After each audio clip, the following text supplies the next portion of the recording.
We seek the truth. Would you be handing your resignation to the Minister of Culture tomorrow, sir? No, I will not. The leader of the opposition, you have accused your government, sir, of using the Grenada Development Bank to facilitate the financing of personal loans for certain government ministers. The other side is in no position to talk about those issues, and I will leave it there. We discover new perspectives. You know his leadership style, and so many are saying, why are you coming now to talk about those issues? Now is the time to speak. You have the right to decide who will take over. And you met with Dr. Mitchell, and perhaps you might want to confirm what that meeting was about in your response. But Dr. Mitchell, like myself, are Grenadians. We ask the right questions. why was there no report on the work done of the commission? And how is this new committee different from the commission that was initially established back in 2022? So who are these elements that are using you? I'm disappointed in my political leader.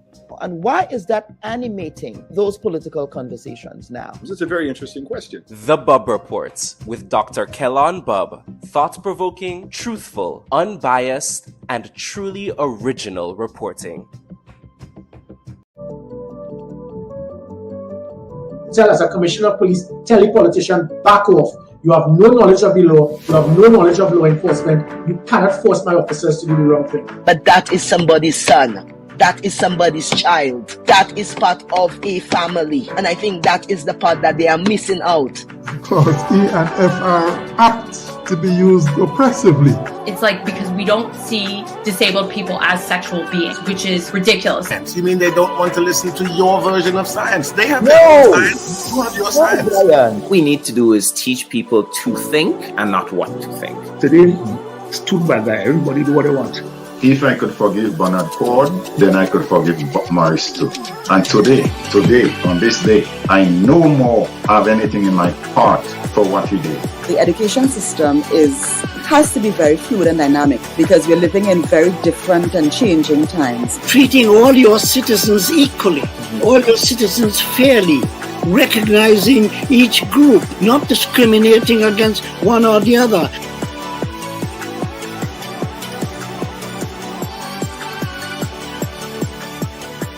Should your loved ones pass on, they deserve to be treated with dignity. And you are a technocrat. I mean, you can speak to whether or not it was appropriate or inappropriate for that to occur. Would you have done that as a permanent secretary? Politicians get the information from wherever source that they can. That's going to be the extent of your answer. Yeah. Don't go there. There's a lot of noise around the data protection bill that, in my respectful view, is not warranted. I was one of those making noise, and it's simply because I was concerned about that specific section 33. Don't go there. Are you going to be offering yourself up as political leader of the party? I see you've called me here for much more than diplomatic passports. I don't mind that. Don't go there. What is the relationship like between you and your leader, Dr. Mitchell, your boss, Dr. Mitchell? I'm not sure how to explain how to answer this question at this time. I prefer not to answer. Don't go there. They said that you approached the bank for the loan before the election and that it only materialized after the election. There are also conflicting reports around the quantity of monies that were received.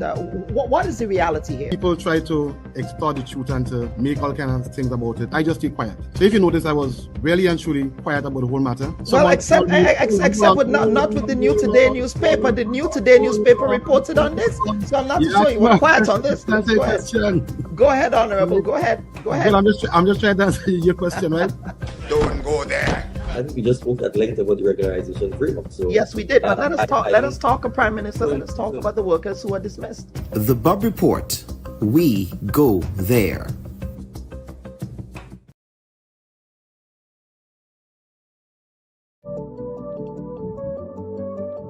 Tell us, a commissioner of police, tell the politician, back off.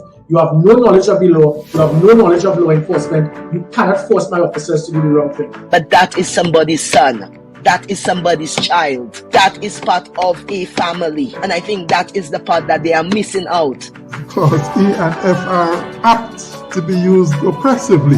It's like because we don't see disabled people as sexual beings, which is ridiculous. You mean they don't want to listen to your version of science? They have their own science. You have your science. What we need to do is teach people to think and not what to think. Today, it's too bad that everybody do what they want. If I could forgive.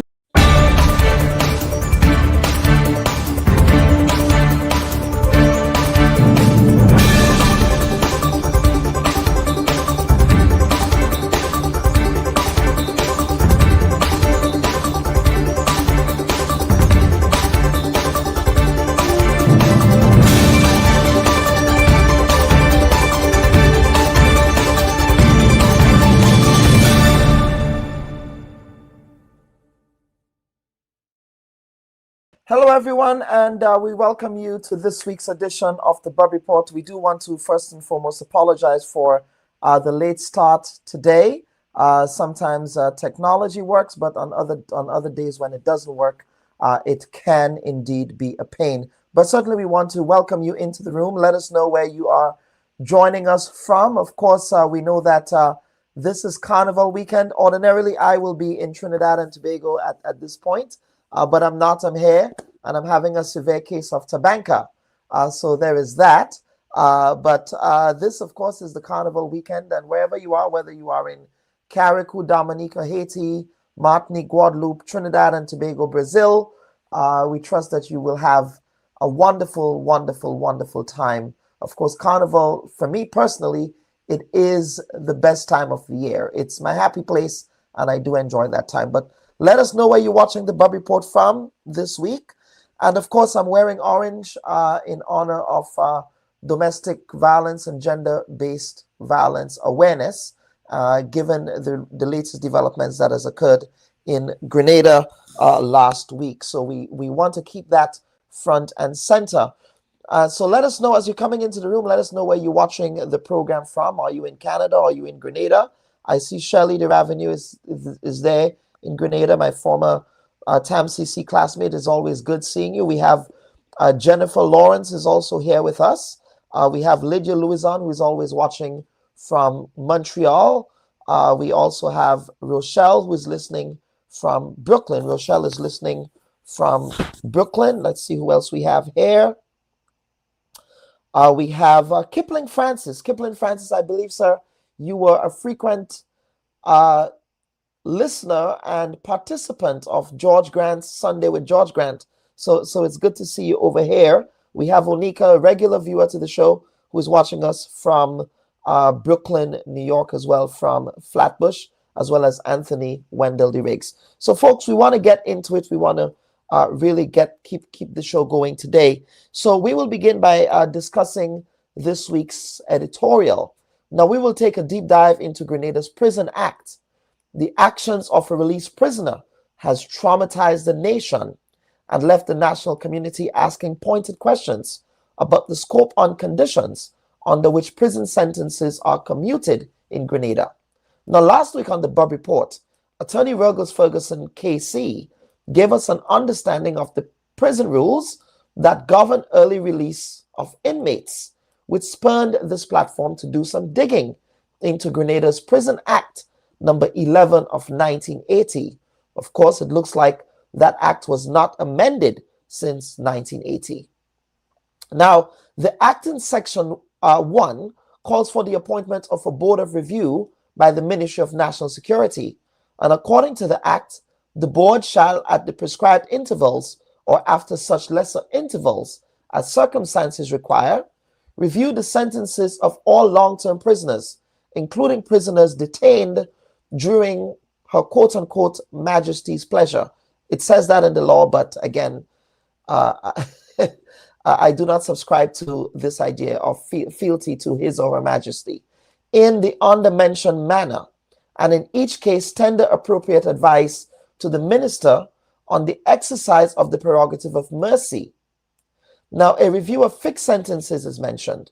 In the case of adults over 20 years of age, the first review shall take place after 4 years of a sentence exceeding that period has been served, and thereafter a further review of 2 yearly intervals. It then goes on to say a review of immediate sentences. In the case of, that is intermediate sentences, in the case of a life sentence or detention during Her Majesty's pleasure, the first review shall take place after the initial 12 months have been served.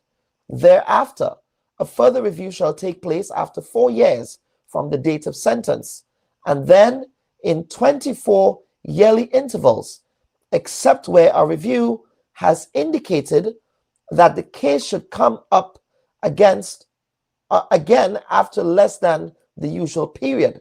The superintendent shall bring to the notice of the board all long sentence convicts, both men and women, at the end of the 4th year of imprisonment, and every 4 years thereafter, describing the prisoner's mental and bodily conditions, with particular reference to the effect of his or her imprisonment upon his or her health, his or her demeanor, and his or her attitude towards the offense and towards the crime generally, and upon his or her conduct and industry and other points which might be of assistance to the board in considering his or her case.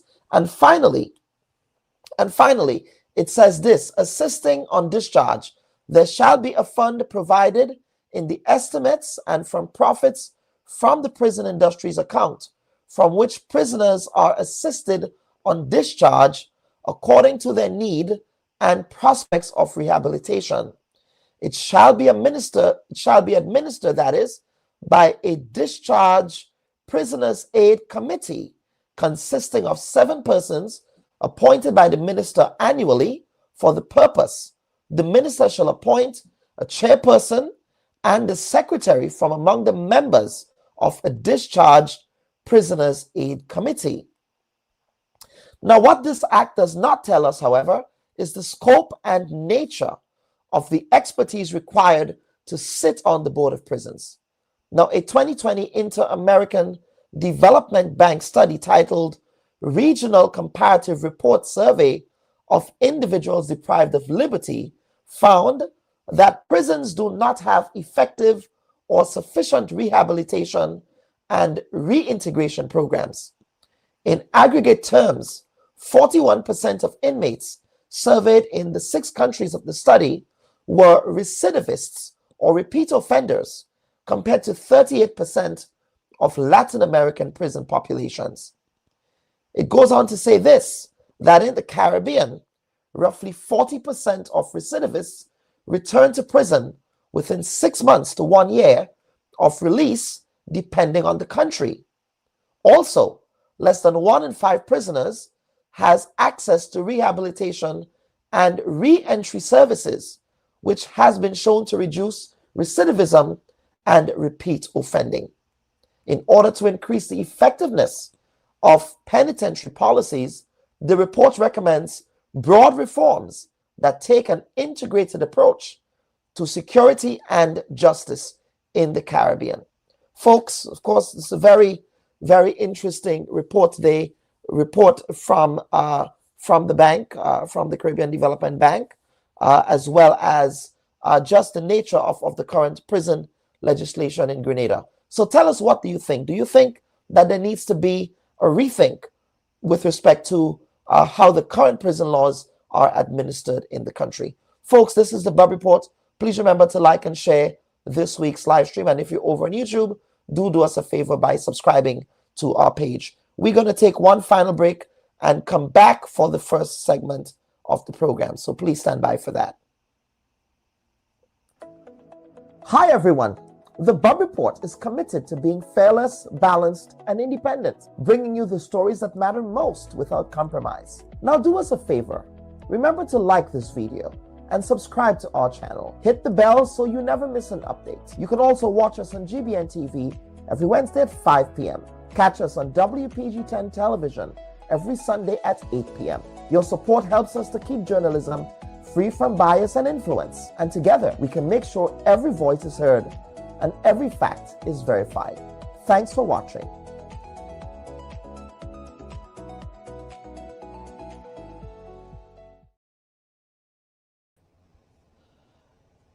And folks, welcome back to this week's edition of the Bubb Report. Of course, for the first segment of our program, we would be keeping an eye on developments over at the Sagesse Beach. Of course, that's one of my favorite beaches in Grenada, and I make no apologies for that. I think St. David's has some of the most beautiful beaches in the country.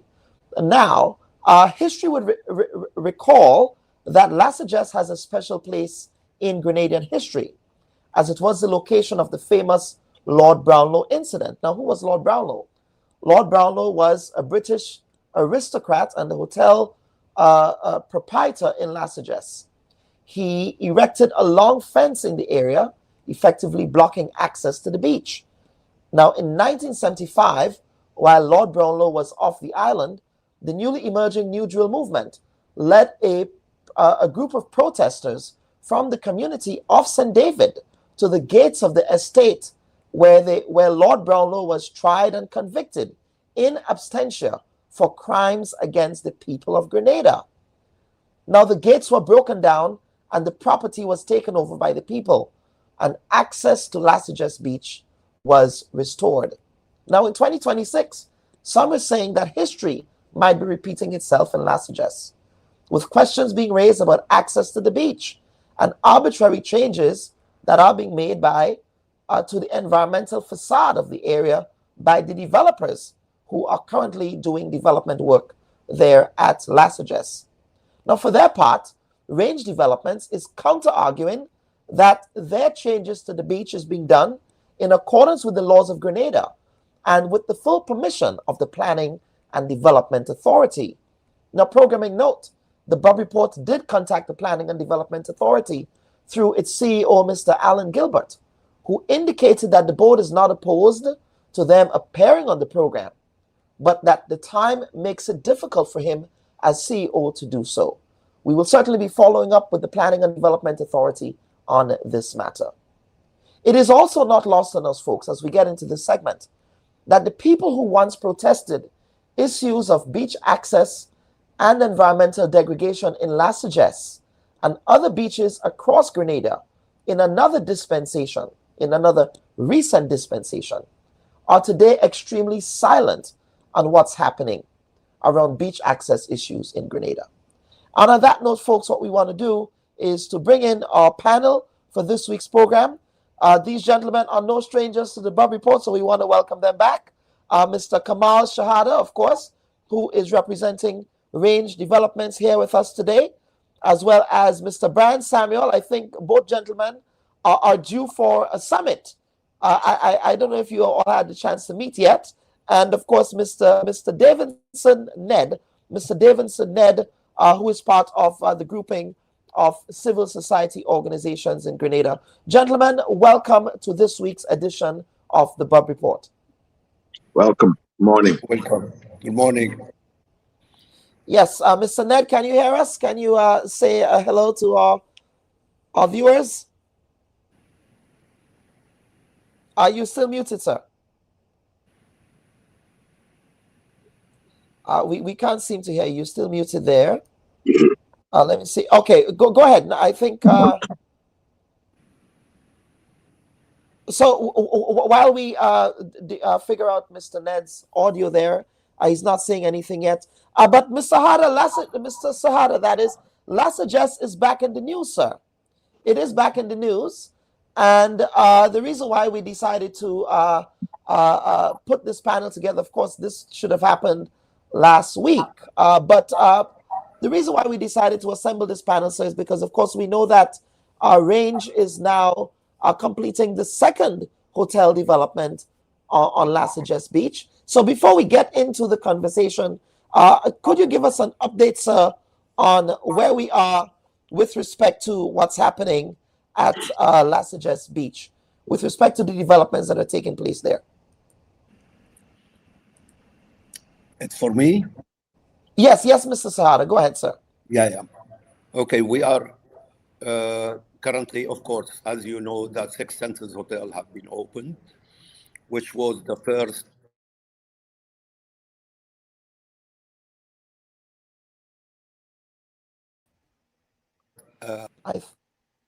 Yes, go ahead. Yeah, which was the first branded hotel, 5-star branded hotel in Grenada. And second, now we are completing the Intercontinental Hotel, which will be the second 5-star branded hotel in Grenada, due to open in October 2026. And we have the Sagesse apartments, which will be completed also within the same time of the Intercontinental Hotel. Yes, okay. So, Mr. Tejada, I suspect you have been hearing the concerns that perhaps residents have been having. And of course, there was also a recent court ruling that some might say that was a mixed ruling between, of course, you decided to enter as an interested party in that case there with I believe it was the Planning and Development Authority versus the Grenada land actors. Did you have an opportunity to review that ruling that came down from the court? Yeah, correct. We went as interested party because one of the requests of Grenada land actors is to withdraw the approval of the project and cancel the project.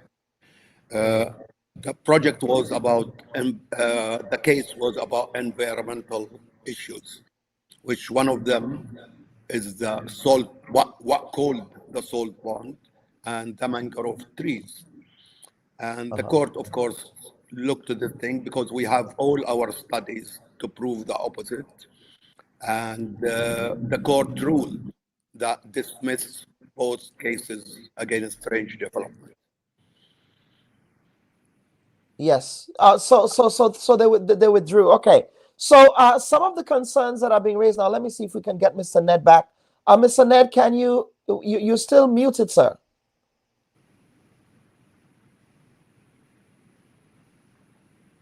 Okay, I'm not too sure why Mr. Ned. I'll have my producer reach out to Mr. Ned because I'm not sure what's happening.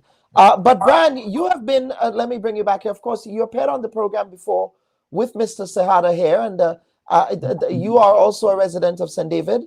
I know that you have been following developments on Sagesse Beach, and you have concerns. I know that you indicated that you've been very open and transparent with your communication with the folks up there. So can you articulate some of the concerns that you've been having with respect to developments at Sagesse Beach? Yes, sure. Good morning. Good morning, Kelon. Good morning, Kehada. And I'm looking forward to hearing Mr. Ned. Mr. Shahada and I are old. I wouldn't say we're old enemies. We're good friends. We've never actually met, but we talk a lot, and we talk a lot by WhatsApp, and we've appeared on this show many times. But stick a pin, Brian. The last time, Mr. Sahara and Mr. Samuel, the last time you all appeared on the Bubb Report, you promised that you were going to meet and have a coffee summit. We keep it, and it's my bad. And in fact, we have an agreement that we're going to meet this week. So Kemal, watch out for my call. We'll get together down by you, and I'm looking forward to some good coffee. I can't afford Sagesse coffee at 6 cents because it's too expensive. So maybe I'll get one on the project. No problem. This time could be at my cost. Second time could be at yours. Okay, very well. So Brian, let's get into it. Let's get into the concerns that you have, and of course, we want Mr. Tejada here to really, again, in the interest of balance, because that's what we try to do here on the Bubb Report, is to accommodate all perspectives. So let's hear the concerns and the observations you've been making. On a full programming note, before you proceed, we did invite 2 members of the community to the Bubb Report this week, but scheduling issues made it difficult for them to appear. So please go ahead. Yeah, well, as you say, I live in St. David's, and I'm very proud St. Davidian. And since Sagesse is one of my favorite places, I often go down there for lunch at the original Sagesse and walk along the beach with my dog Buddy. And we often walk by 6 Senses and check it out. And what I've always noticed is every single time that I've been there, which is dozens of times since it's been open, it's always empty. I know hotels. I worked in hotels. I finance hotels. I've been a financial controller of La Source. I can eyeball and I kind of see that they're not doing the correct kind of occupancy that a hotel in its position, with its management company, with its branding, should be doing. These days about, oh, rolling start, you start at 20%. No, that doesn't happen. When Sandals took over La Source, again, which I financed with Leon Taylor, a good friend, in the first year, they're doing 60, 70% occupancy. That's what you expect of these good branded companies now, like Six Senses. And my contention is that the location is wrong. Now, speaking of location, I'm looking forward to hearing Mr. Ned and about beach access. They have cut down the trees along the beach, and I don't understand why they did that. Tourists love trees on beaches, to see them, to feel the shade. There was no reason to do that. And I just don't understand why they had to cut down those trees and deprive people walking along the beach of that kind of access. The other issue is the sand. They brought in white sand at Six Senses. They brought in last year a barge load of white sand with promises that we're going to make La Sagesse like Grenada. La Sagesse is not Grenada, and it never will be Grenada. And you cannot beat Mother Nature. So I don't understand why the trees were cut down, and I don't understand why they're starting to build a second hotel. Maybe that truck is on its way to Six Senses. I don't know. Sorry. Go ahead, sir. Go ahead, please. Yeah. So they brought in the sand. The sea took it back out again. So you cannot beat Mother Nature. La Sagesse is the beach that it is, and it will always remain that way. And La Sagesse is suitable for a small niche market hotel. It's not suitable for 150-room hotels. Not suitable for the kind of hotels that they're building there now. We're building square pegs in round holes. Mr. Sahara, you've heard Brian's concerns here. I believe a lot of the concerns, he has echoed those on previous engagements with you. So let us talk about the logic behind what his concerns, especially around the issue of the sand and the trees. I think the fundamental question here for us is, in the context of the Planning and Development Authority, what have they said to you about the scope of what is allowed? In other words, doing things with the sand or trees, or what is the scope of what is allowed? And of course, we do have some photos that we want to show and some videos that we want to show while we're having this conversation. So go ahead, sir. So in regard to the sand, we created a platform not touching the beach, because that area was full of, all the time, full of sargassum and dirt, because all the, the current is throwing everything from the island, from the beach to that corner. So we created like a platform with white sand for people who are coming for sunbathing, we didn't mix it, or we didn't take the sand. And actually the rest of the beach where the Intercontinental is, it will remain as it is. Of course, we are cleaning it, we are turning it upside down because of the dents that happen from the sargassum and whatever it is, just cleaning. We are not touching the beach at all. We are not touching it. And it will be continued to the hotel with the same sand. No white sand will be brought there already. In regard to the trees are, it's not actually trees, it's bushes. So there is no shade, there is nothing, only the leaves are falling down, and part of it was sea grapes, and part of it, which is not much, and part of it was poisonous. That's what they told us, a poisonous fruit that comes there. So we are not just removing the trees, we are replacing the trees actually with something that will give the shade, will give the beautiful look, same as Brian said, exactly the same concept what's in front of the old hotel. So we are continuing the beach to be in the same sense of the hotel. So this is what we are doing in regards to to the plantation. We are not just removing, we are replanting. Actually, this is the same thing what happened on the mangroves. We removed because they were really bad in there, really bad, and destroying actually more than they are protecting, because mangroves to protect beaches or whatever it is should be in the beach that was on the lagoon. So, but we replanted 400 trees of mangroves in there. So work is in progress, and I will appreciate or I welcome anybody who want to come and see the design, the what have been done, and this what have been submitted from beginning actually to planning department and what have been approved. So, I cannot see where we are doing wrong in these things. Give me a chance. Let's see what the beach will look when it's completed, which is in a few months. And believe me, I can give you my word, Kellan. So let us talk about and of course we have a viewer comment here.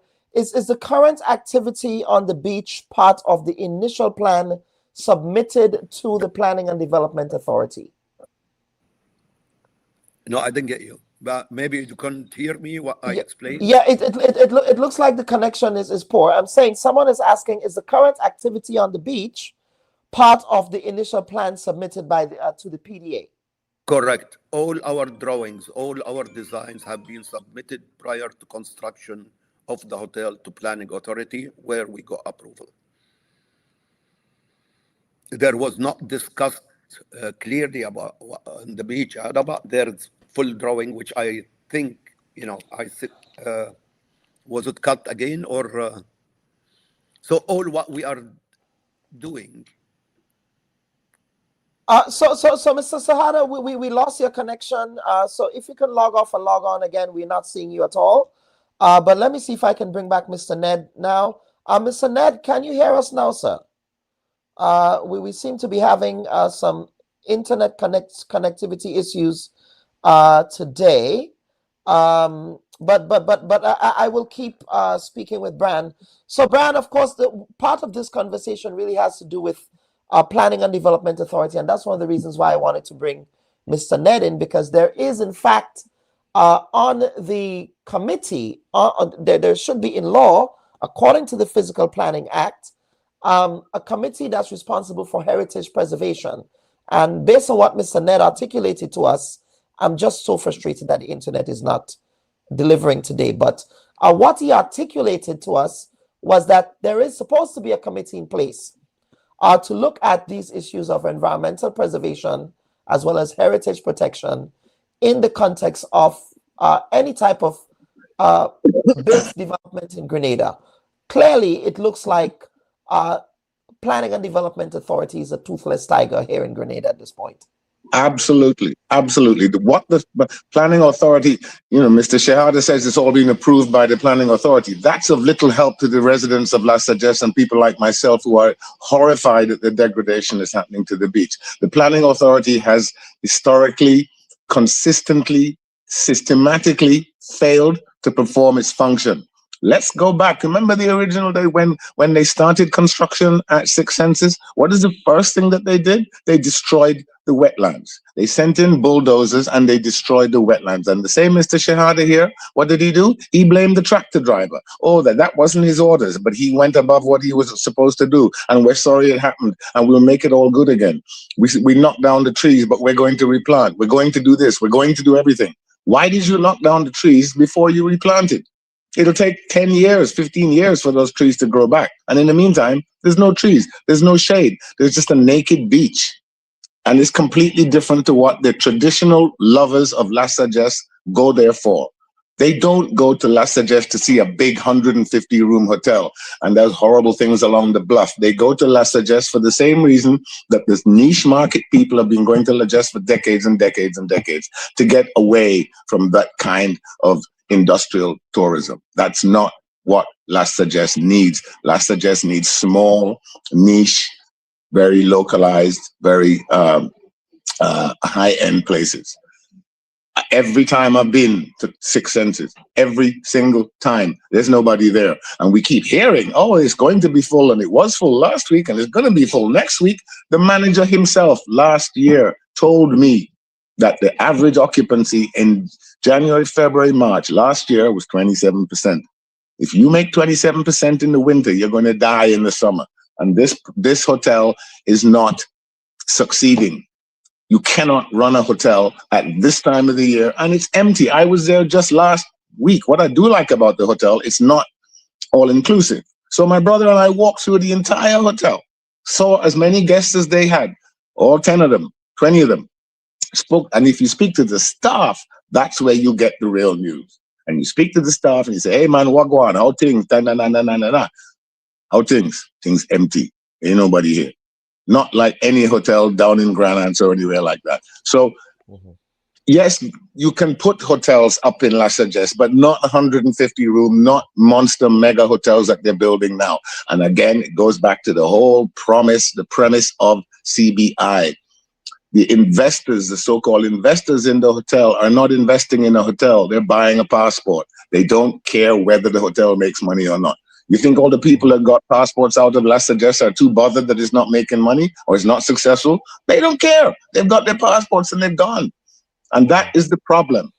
How any rational investor can decide that, well, we've built one hotel, and before this hotel is even finished building, we're starting another hotel. What kind of madness is that? In a new location, you make sure that they will work. No bank would do that. No bank would say, okay, let's finance 2 hotels and the third one that they've got coming up now, when you don't even know that the first one is going to be successful. The first one, according to me, like I said, I've worked in hotels, I've financed hotels. The first 6 senses, lovely buildings, very nice, very tasteful. But every time you speak to a guest, they say, nice hotel, but there's nobody here. And will they come back? No, they won't. And time will tell that they're building too fast. They're learning to run before they can walk. And that is a classic failure in tourism. In tourism, the old thing about build it and they will come does not apply. You cannot make tourists go where they don't want to go. And they will go there one time and look at the beach. It's a so-so beach. And they look at how far away it is from everything. If you want to go to a restaurant off-site, it's an hour's drive away. Interesting aside, I went to my old favorite, the original La Sagesse, as I do, and I know all the people there and work there and so on. And the ladies say, you know what? We're getting a lot of business from 6 Senses because they come walking down the beach. And the woman said that they tell her that the food is so bad and it's so expensive that they would rather leave their hotel, leave 6 Senses, walk down the beach and have dinner at the good old La Sagesse Hotel. So it's not looking good. And what I'm saying is, it doesn't make sense when one hotel is struggling to start two others. That is complete irrational nonsense. So, but there's no bank, there's no investors, there's just people buying passports. It's a recipe for disaster. Let's see if we can bring in Mr. Ned, and then Mr. Sahara was able to reconnect, so we will get back to him shortly. But Mr. Ned, are you able to hear us now, sir? Just unmute the mic again. Are you able to unmute the mic, sir? Thank you. And good morning to you, gentlemen. And thank you so much for allowing me the privilege to have this discussion this morning. I must apologize, but the gremlins were at work this morning. The audio seems to be moving. The tech gremlins got me this morning as well. But I've listened. I heard the latter part of Brian's comments, and right away it brings to me the difference between an investor and a developer. And Brian uses the word interchangeably, but a developer spends someone else's monies. Investors come with their own money and they invest. They bring currency into the economy, into the country, into the state. It brings to the fore the whole concept of our CBI program and what we are actually doing. We are in fact selling our assets, i.e. our patrimony, i.e. the Grenada passport. We are selling that. We are granting citizenship to people. And a developer takes that money and comes and invests in Grenada. And it probably explains why the success or failure of the present Sixth Sense is not an issue, because the issue is about the development and what can be gained, the monetary gains that can be made from those developments. So it matters not what happens to Sixth Senses now, whether it fails or whether it succeeds. But the developer makes money when there is a development. And we have to be very careful, because we are in fact selling our assets. At the end of the process, we are supposed to get jobs. Or people or locals are supposed to be employed, and the other spin-offs. That is what we are going to get. We are not getting any. There are no gains for the Grenadian people from the development. We are not party. We are not in any way a partner in that development, and we don't get any equity, no dividends from that investment. So we have sold our assets. At the ending of the day, we get jobs. And we have to be very careful. Now, yeah, so go ahead, Dave. Finish that train of thought, please. So I was just going to link it to our development process, the laws that govern that development process, the whole concept that our Constitution allows for the cultural development of our citizens, and natural and cultural development of our citizens, taking into perspective what is natural, what is cultural, what is heritage to our indigenous people. And access to our beaches, development around our beaches comes to the fore. Now, as a people, we socialize around our beaches. It is an integral part of our development or growth as children, as adults. Every child can remember a picnic on a beach, whether it be Livera Beach, Sagesse Beach, True Blue Beach, Grand Dance Beach, Paradise Beach in Karakou. Every child can remember that incident, that activity. And it has become important to the Grenadian people. And the formula for our development with the CBI is seemingly attached only to coastal development. So we have Livera in the north, we have Mount Hartman in the south, we have Sagesse on the eastern side of the country, and they are all hotel developments that occupy beach space. And that beach space is important to every Grenadian. And as such, the relationship between the developer and the residents, the indigenous people, the residents, the citizens of Grenada, has to be a very open one. And it has to be one that is mutually respectful and mutually beneficial. Clearly, we only have a number of, the amount of beaches are limited, they're very finite. And if we are to continue the process with regards to the sale of our passports and the kind of development that is those resources are put to, the formula clearly cannot work, because we just don't have sufficient beaches.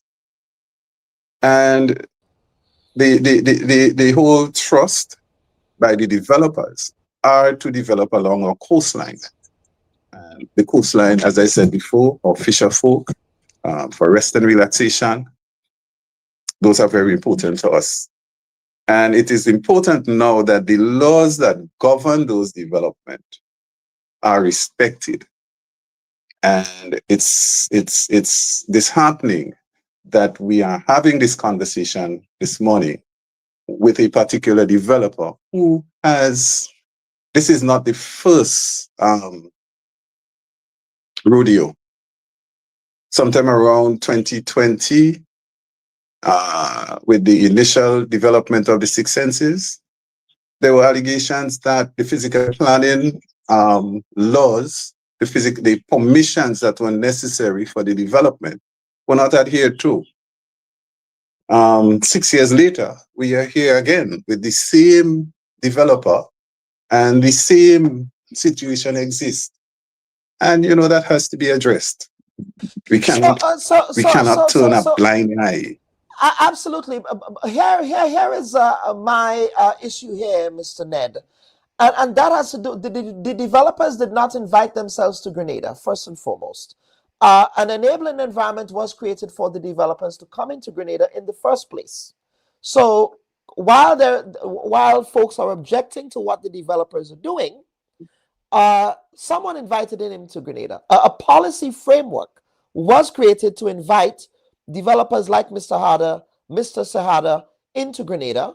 And let us not even talk about the monstrosity that's happening up at Livera, which, by the way, I believe Mr. Sahada and Mr. Samuel, they have points of agreements there. But let us talk about ways in which all policymakers, all parties, all governments in Grenada, the current government, the previous government, and especially in the context of the current government, they were down there at Sagesse protesting before the election. They were down at Sagesse Beach protesting before the election, calling beaches our patrimony. And a lot of the folks who were protesting are nowhere to be seen. And especially in the context of the storied history of St. David's, it boggles the mind that those who are protesting are nowhere to be found. But that aside, Mr. Ned, let us talk about the Planning and Development Authority. I believe you are currently constituted as a member or of a subcommittee of that authority in the context of the Heritage Preservation Subcommittee of the Planning and Development Authority Act. So I want you to speak to that, please, and speak to the failure of policymakers to conduct the necessary oversight on developers, investors, whoever it is that are coming into Grenada to invest. Okay, one slight correction. I was the civil society representative on the Natural Cultural and Heritage Advisory Committee of the Physical Planning Authority. My tenure, I don't know whether it has ended because we have received no notice, but the last meeting that was held in just around 2020. That is a committee that sits every month prior to the board of directors having meetings to do their approvals. And the committee is directly interested in matters relating to natural, cultural, and heritage considerations. So whenever a development, any development, has significance with respect to culture and heritage and the natural environment, that development must be vetted by that committee. I can say that whilst we were there initially, the development in Sagesse started, and it started without in 2019, and it started then without the input of that committee. That committee is established in law. It is sections 40 of the Physical Planning Act, and it gives the direct authority for all matters relating to heritage that the board of directors should be advised by this committee. This is not a policy. This is not a policy document. This is what the law says. So any development, and we have to differentiate by an ordinary development that would not affect heritage, culture. So you want to put up a building in Woodlands, for instance, and there are no cultural heritage, natural significance issues there, that matter will not go to the committee. But for development in Sagesse, where there is a beach that has cultural implications, where there was a pond that had environmental considerations, and where there was the standing stone, which has historical heritage significance, that development is mandated in law to be vetted by the advisory committee. And I say so to make the distinction between a normal developer. So you're building your house and you're building it in Guelph, in Maran somewhere, there are none of those issues are present. The Natural and Cultural Heritage Advisory Committee will not meet on that development. But for instance,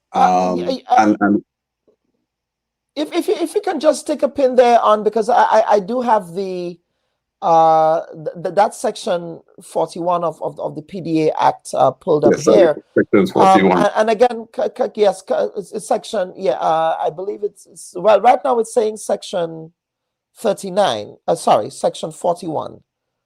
That's where it commences, yes? Or is it section 39? There was an amendment in you're probably looking at the 2002. There was an amendment in 2016, and the nomenclature. So there is an amended one. Okay, so right. Probably that's the old act I'm looking at. Yeah. So, but basically, it is sections 39 in the old act, 38 and 39, and I think it's sections in the new act, and it's sections 40 and 41 in the old act. In the old act. Okay. Okay. Very well. But part yes, 5,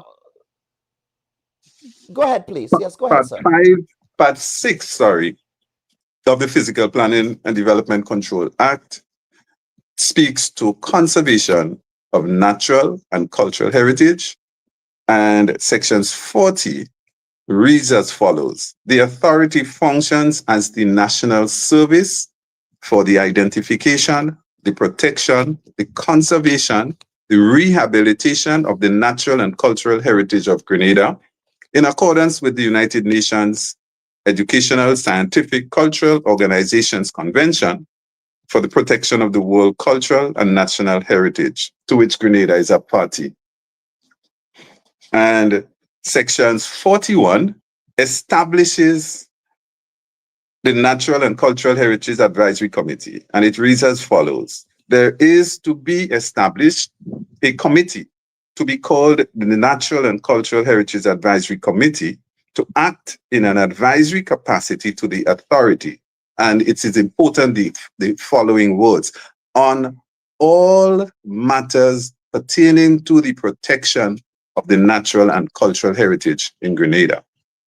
And then it goes on, without limiting subsection 1, the functions of the committee are to advise the authority, with respect to the compilation, the adoption, or amendment of the list of buildings, etc., etc. The duties of that committee is codified. There can be no mistake. And once the development has natural and cultural significance, all matters, the advice of that committee the input of that committee must be made. The last development that I remember we had that had the last significant development was the Parliament House, that I remember us doing an in-depth assessing the EIA report that was done. And the committee had to go through all the loops with regards to entrance and egress and water and the environment, etc., etc. And we had to go through all of those to say what was supposed to be protected, what is not supposed to be protected, and to inform the EIA as to what is important to us. That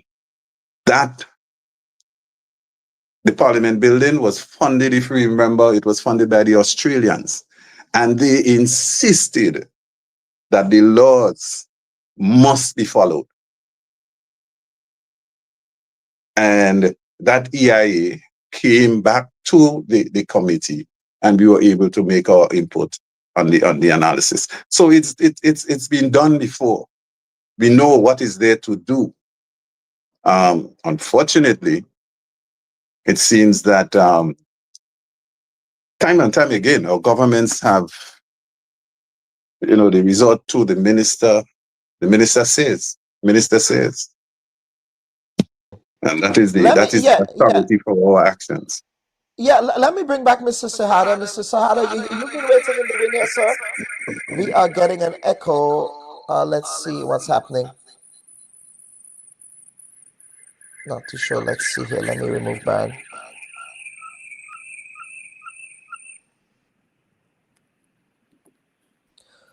Okay, Mr. Sahada, sir. So I will give you an opportunity to reply. The right of reply is always reserved in the interest of balance. I cannot hear you. You cannot hear me? No? Cannot hear you. Okay, so log off and log back on again. Okay, Mr. Sahada can't hear me again. Okay, hold on. Yeah, so let me bring back Brian. Brian, you've heard Mr. Ned here and his articulation of the act that is supposed to be again enforced, but again we know that I suppose laws are just suggestions for some things in Grenada. And this is what gets me, and I'm really interested in Mr. Ned's description of how the law works and how it is supposed to work. But how does it work in practice? I mean, if that committee was the actual decision making, if people actually listen to the committee, then surely the committee would be called into to function and to have a look at things like Levera. Levera has cultural, national, historical significance. It's a national park. There's the lake up there, which is fragile and is being destroyed right now by the runoff from the construction that's going on. If you look at Mount Hartman, the secret's in the name, Mount Hartman National Park and Bird Sanctuary. That has cultural significance.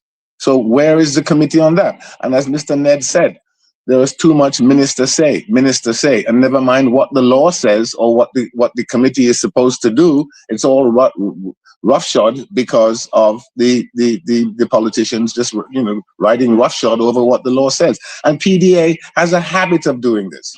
And again, I hope Mr. Shahada comes back soon, and I'd like him to say what happened during the first days of construction. What is the first thing that happened when they started building La Sagesse? They destroyed the wetlands. And then the same Mr. Shahada said, oh, it wasn't our fault, it was the tractor driver, or something like that. Just blame everybody else. The very fact is they have consistently ridden roughshod over environmental laws and regulations. They have gone and destroyed the trees, which were on the Queen's Chain. Let's not forget this Queen's Chain thing. One chain above high water mark, basically. And they just went and destroyed it, took out all the trees. And we're going to replant trees. Well, why did you destroy the old ones before you replant the new ones? It makes no sense.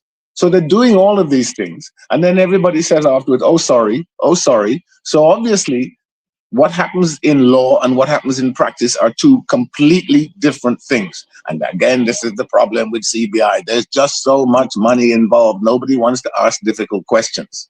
Nobody wants to say, does this hotel really make sense in Levera? Does it really make sense to build a 500-room hotel in Levera and destroy what Levera is famous for?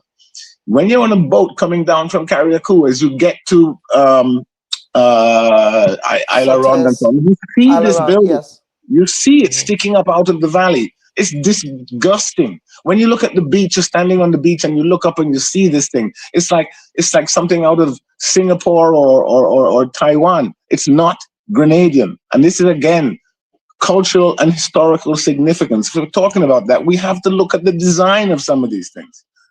Kellon, I just sent you a couple of pictures on the email thread, and if you could show them up, please. I'd just like to comment on them, because we have to take into account what we call pure Grenada. And what we're building under these things is completely against what we're trying to sell as pure Grenada. The design that they're building up at Levra, and the designs that they're having down at Mount Hartman are atrocious. If they wanted to build, that guitar hotel that you have in Miami, the Hard Rock Hotel, if they wanted to build that on Grand Anse Beach, would we let them do it? Because it seems to me that nobody in planning has any testicular fortitude to stand up to these developers and say, that's not what we want you to build in Grenada. Why didn't anybody stand up to Hang Sheng, who I understand is now in a bit of financial trouble in Dubai? I understand that they're getting sanctioned in Dubai for some of their practices. They were found guilty here in Grenada of giving subsidies or discounts to the purchase price of passports, which was illegal. They were told to stop. They started again. Nobody knows what's going on. I go up to Levra, lots of people working there, about 120 people. I asked local guys, how many Grenadians? A few security guards here and there. How many Grenadians are working at Intercontinental? Not that many. Some, but not that many. So we are fooling ourselves into thinking that we are creating something long-term, sustainable, and viable. It is not. And what we're doing in the meantime is we're despoiling our coastlines. These things that we're building now, at particularly La Sagesse and Levra and so on, they're going to be with us forever. And there is nothing worse than an old, empty hotel. And this is what we're going to create. It's nonsense to be building a 500-room hotel at the other end of the island. Start with a 100-room hotel, but start with 100, then 2, then 3. See how it goes.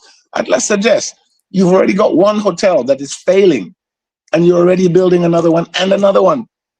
It's just nonsense. And the whole concept about this, I want to also bring this up. This whole premise of CBI, that we are giving away the money to the developers. Yes, look at this. That's coming, according to Mount Hartman. That's what they're going to build at Mount Hartman. Look at it. What on earth is Grenadian about that? Absolutely nothing. And I made a mock-up of what Grand Anse Beach could look like if this thing continues. And do we really want Grand Anse covered with high-rise hotels and apartment buildings and so on? Is this pure Grenada? It is not. So, the laws exist in law, but in practice, it is entirely different. And as Mr. Ned said, politicians say, ministers say, prime ministers say. The same prime minister now, he was at the beach in La Sagesse a few years ago, leading the demonstration. Now he's cutting ribbons at Levra. Granted, the government, inherited the Levra thing. It was a done deal when they came into effect. But my God, can somebody please have some architect or some people saying we need to have a look at the design of what you're doing in some of these things there? It is absolutely nonsense. And what they're doing at La Sagesse Beach is criminal. They should not be allowed to destroy the trees like that. They shouldn't be allowed to do it. But planning just rolls over and dies. Is this what we want Grand Anse Beach to look like? Do we want a big guitar-shaped hotel on Grand Anse Beach like you have in Miami? If some CBI developer said they wanted to do that, we're going to let them do it? We don't have enough testicular fortitude, my brother's favorite phrase. We don't have enough testicular fortitude to say no. Everybody that comes in, we just roll over. Why are we so spineless? Why don't we tell them what we want rather than they telling us what they want? And as for going back to La Sagesse, I keep saying it does not make sense that you have one hotel that is, call it what it is, failing. This is February. I'll go down there when I hang up this phone now. I'll go down there, I'll take a look. I'm telling you, the place is going to be empty. They're going to bar me from going down there pretty soon. The place is always empty. And when it is empty, that's not the time to be starting another hotel. And they tell you that Intercontinental is going to be a conference hotel. Well, I understand it only has 75 rooms. And what kind of conference hotel only has 75 rooms? You need 300 rooms for a conference hotel, and it's way out there. So I want to hear what is the planning authority going to do to put some teeth into Mr. Ned's committee so that when they meet on all these things, I'm sure Mr. Ned must be frustrated. I'd like to hear from him on this about are their recommendations accepted and acted upon, or is it just a bit of a, tick the box? Yes, we've had this, we've had that, but we're not going to really pay it any mind. So Mr. Ned, yes, and then I'll get to some viewer comments, and hopefully Mr. Shahada will return, because clearly there are some internet connectivity issues there. Yeah, but Mr. Ned, yeah, okay, so clearly that's what that is. So Mr. Ned, let us talk about, again, you've heard what Brian articulated here. Is that subcommittee of the Planning and Development Authority, that heritage subcommittee there, is that just advisory? Because or is it prescriptive, so that when you proffer these suggestions and feedback, that they ought to be acting on those? It's an advisory committee. In the final analysis, the minister has the authority to override. But what is important is that the views of the committee, the comments from the committee must be taken into consideration. So the matter must be referred to the committee, right? And sections 43 of the Act on the effect of listing basically says, when the authority receives notice of a proposed works under subsection 1, it must, as soon as practicable, send a copy of the notice to the committee for its consideration and comments. It must. Do they listen to you, Mr. Ned? This is my question. I mean, you obviously will make some very good comments and so on and so forth. I'm sure there have been cases where they were like, yeah, we hear you, but we're still doing it. So every government process is subject to review, and that is what is important. So a minister, because we have certain authorities in law to take certain decisions. However, the process must be it must be an open one. So the minister decision is taken contrary to the advice of the committee, or his decision is taken in consideration of the advice from the committee. So if the committee advised against it, and then there are issues, the minister is totally responsible. Yeah. So we have a comment here from Chris Davies, who is saying no EIA was done for phase 2 and 3. PDA refused requests for them to be done. PDA, this is the PDA now. This is not range. This is a PDA. Okay. There used to be an EIA for 6 census sites for the rest of the developments. Cassandra is saying PDA isn't above the law. We the people can hold them accountable. But what prevents them from halting the activities until the developer is compliant? And again, that goes to another issue here: a lack of enforcement of best practices. I suppose this is what I would proffer. There is enforcement, but to me, maybe it's just selective. Mr. Ned, your thoughts? Very selective. There are locals who have felt the teeth and the long arm of the PTA. I remember the Peters building on Church Street. An entire floor of the building was demolished by the PDA. And that was it. He built an entire floor he had planning approval for so many floors, and he went one floor above that, and it was demolished. But the bigger the deal, the bigger the project, the more money, the less PDA seems to do. Yep. PDA seems to have absolutely no teeth. Yes, stick a pin for Mr. Sahada. Mr. Sahada, I hope you can hear us now and that the internet issue has been resolved. I wish I had. I can hear you. It's much better now, sir. I wanted to bring you back in for the longest, but you're back. So I know that you wanted to respond to a number of the points that Mr. Ned raised. A lot of points, actually. Yeah, so yes, correct. So I want to give you the right of reply now. Okay, let me start with Brian. Okay, Brian is not against whatever it is. He's not in favor of the developments, and he's making it's empty and it's losing money, and then it's only collection. The people are only interested in collecting the passport. If they want only the passport, they would have gone for half price of doing the what I call it, the NTF or the donation. They didn't went for investment. And the studies have been made by international companies that we made. Intercontinental or IHG will not put their names in a losing projects or projects that will be empty all the time. And for your information, Mr. Samuel, today we are 100% full. I'll go down there and check it out. I cannot hear you, sorry, but we are 100% full. It's known with five-star hotels, with all to your knowledge, which is, I admit that you have wide knowledge, but hotels of this caliber of Adam, they have 3 years and you can go, it's a thumb rule. It's the third year is called stabilizing year, which is every hotel that will lose money in the first and second hotel, and this money is paid. We didn't collect the money of the passport and run away. We are still here, we are operating, and we are improving day by day. The second point I want to go to Mr. Samuel, you said they have 100 people. I had in my project about 1,200 jobs. Currently, I can send you the names now, it's on my phone.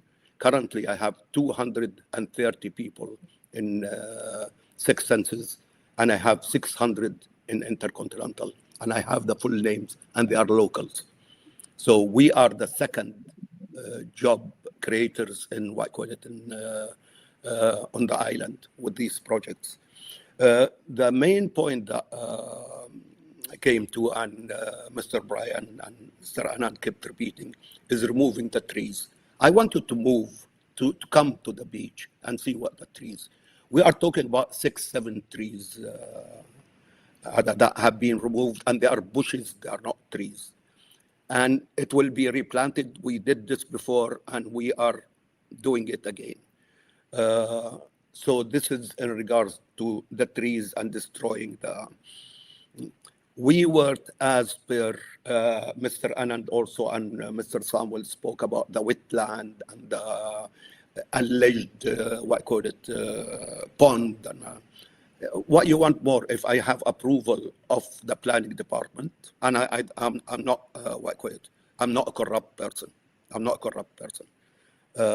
And you have the court also, and you have Grenada land actors now. In their last statement, they changed from calling it the pond to the lagoon.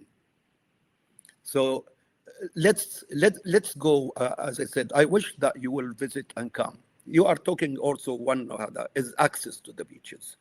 I'll tell you what we did here, and you can walk it, and I send you some photos, Kelon. Yes. We created not one, but 2 accesses to the beach. One by the Six Senses, which is concrete access, pedestrian access to the beach. And the second one, which is I'm consulting with the community here. As I told you, I have 500 people working here, and I think they represent the community. And also, the office of the MP of represent the community here. They have been elected, and the previous government also. We have done, and as I said, I'm always in contact with the community because I have a lot of social working also doing with the community. I created, not created, creation is for God. We made a road which is not supposed to be done. It's not within our authority or planning requirement or anybody's requirement. We made a road from the water factory, from the stadium, up to the river. We made a concrete bridge there. Okay, this is all concrete at our own cost, which we are not. It's a public road now. We are not supposed to do it. We are not. It's not in our contract. I can do only the border of my land. And then we done also a road that leads to the beach. It's already there. You can see it. Okay, a road that leading to the beach, and we made it for vehicular also. In case of emergency, there is an ambulance. can go there and roundabout and turn. The community asked me for toilets, okay, to be done on the beach. And you can see that there's parking place for about 16 cars. And the community asked me for toilets, which is I ordered, and they are going to be placed there.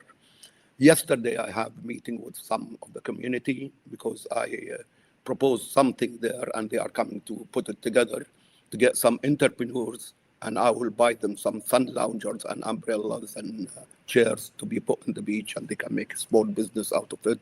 And for the people who are coming to use the beach, they have they have some place to sit. And so I don't know why all these attacks and wetlands and whatever it is. I bought a private land. It's not a government land. Why all these things have not been happened, and this area, if it's so much had not protected? It was not protected. And I discussed, by the way, I tried, and I think you know this, the environmentalists who took me to court, actually, I tried to communicate with them, and they wanted, Facebook, and they wanted TV, and everybody is making his own theories. I think there is one lady in your show that there is heritage underneath, buried under the ground. I stopped the work, and I went to the museum, and there was, one specialist there from US, and we allowed digging. I gave him even the workers, and I financed him to dig all over the land to see if there is anything heritage, and they couldn't find anything. So, Brian, it's, as I said, it's your opinion or your studies and other, but we have also our own studies. We are in this business for a long time, and we developed in Dubai, and we developed in St. Kitts, and we developed in Dominica. So if we are losing money, it's not that we are building and taking the money of the passports and running away. Actually, I'm taking Grenada, which is I'm changing my mind as my home, second home, because I'm Palestinian. I don't have a home.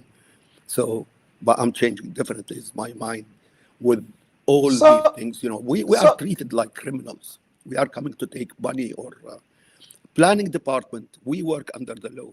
Planning department, we made the designs and other with specialists who visited the island and so what's going on, and they designed the projects and got the approval of the planning department. I did my job. Here. So, I don't like to be attacked in this way, and even sometimes humiliated. So we have nothing, and anybody who wants any clarification, more than welcome. Please come and see it.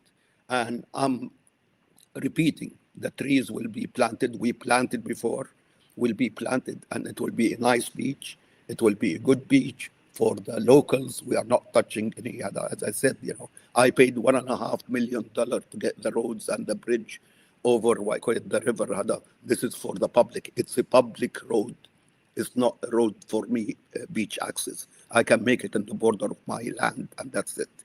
So we are doing our best. And I want to bring here, there is, between development and between nature and there is a thin line there. You have to balance both of them, or otherwise say, I want to remain as it is. I don't want roads. I don't want hotels. I don't want tourism. I don't want. Okay? And then you keep it as it is. Otherwise, Dubai now will be riding camels, actually, on the desert if they didn't go. They want to keep it as it is. So this is a government policy. They have to put a plan what they want of this island. In my studies or in my readings or whatever it is, tourism is the only sector that can work and for the economy and the development of Grenada. Second thing in this, in the way that every single project have been attacked. Okay, and I'm talking only about my project, Port Louis, Silver Sands, whatever it is. This put Grenada now in number 150, 143 of the business, of the business friendly to do. Who will come to invest here? And all countries, even US and France and other, looking for investments. Because what's going on now? All the projects of development and the new generation, they want development. They want roads, they want houses, they want, so many things. What's happening now? Either we are waiting for grant from somebody, or we are borrowing money. Why we are going to leave our children? Instead of leaving them a place and work and whatever it is, we are leaving them debts that they will carry all their life.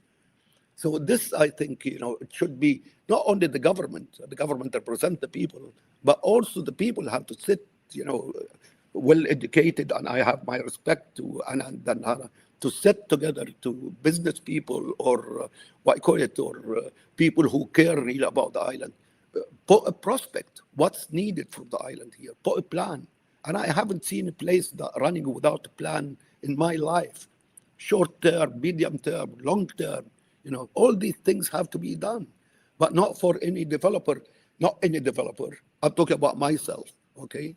I'm talking about myself to come here and being attacked.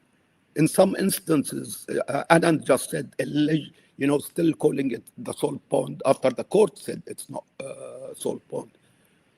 In so many places I go, they refuse to serve me because I'm destroying, because this is what they hear in the news and this is what they hear.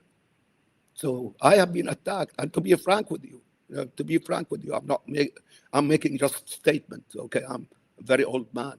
Okay, I was planning for 2 projects because I was, always not against CBI, but to go with CBI for different aspects. And I had 2 projects studied for agriculture, for hydroponic, and for solar energy. But definitely, I'm really rethinking about them to be done here. And Anand, I'm not here to collect passport money and run away. Otherwise, I would have been a millionaire and run away. I'm not coming here with a private jet, and I was living with my workers. Okay, so please, a little bit of understanding. Yeah. So everybody talking no access. Yes. Anybody came and visited the place and saw the access? Yes. Anybody Are you came? hearing me? Anybody will hearing come me, Mr. now Sahara? and say something. I don't think about he's it? hearing me. Are you hearing me? I don't think you're hearing me. You're hearing me, sir? Are you hearing me? No? I don't think you can hear me now. I don't think he's hearing me again. You're not hearing me, right? No, you're not hearing me. So log off and log back in again. But gentlemen, of course, you've heard. I don't know. Bring it, Brian. Yeah, you're not hearing me, right? Come on. I don't think he's hearing me. No, but let me bring in Mr. Ned here. Mr. Ned and Bran, of course, you've heard Mr. Sahada here. He's articulating a view. And part of what he's saying here, is also a critique of the development model in Grenada. Not only Grenada, but I suspect, all post-colonial independent societies in the Caribbean. And that's the final issue we want to raise, because we do have to get to the next segment. I don't want to keep our guests waiting. But what should, this is not fun. Hold on. Let me fix this. All right. Mr. Sahara, are you there? I'm here. Let me. Can you hear Brian me? is here. You hearing me? All right. This is not the quality that I've come to. Yes, but Brian, I want to get to you at this point. Yeah. I would honestly go to closing comments, because this internet connectivity is not the best. Terrible. Yeah. Look, closing comments. I think we've all said it many times before. The trouble with the CBI model is in the structure of the model itself. In that, I just don't get why we say we're selling passports. We're not. We're giving away passports, and the developer sells the passports. What I don't understand is the logic of saying that somebody can buy a Grenadian passport and the money goes to private overseas developers. All the money that we sell from passports should go to the people of Grenada, the government of Grenada. The government of Grenada can then turn around and lend it to Mr. Shehada, and all these other CBI projects. But the fact that we give them this money is nonsensical, and it does not make any sense for Grenada.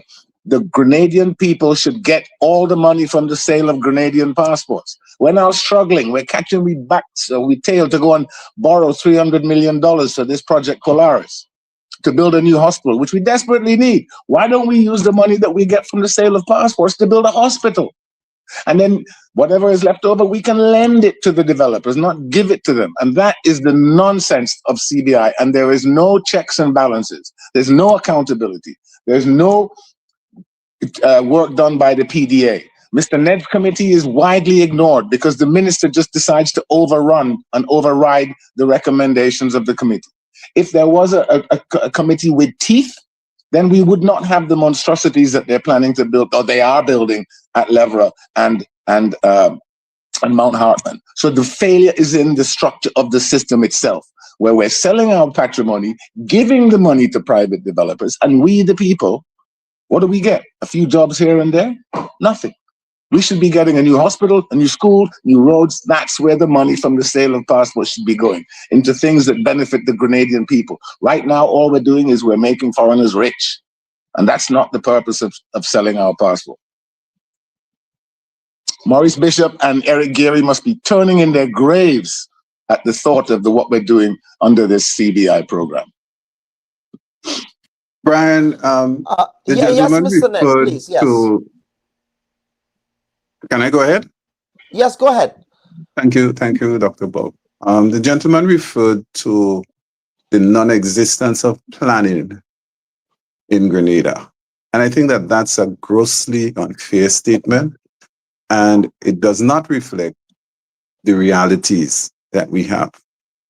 There was a 2013 Sustainable Development Plan that was engineered as a grassroots plan, a bottoms-up plan, and it protected lives and livelihoods. And that plan was adopted by our policymakers. Sister Judy Williams, bless her soul, she was the convener of civil society at the time, and she was one of the architects behind that initiative.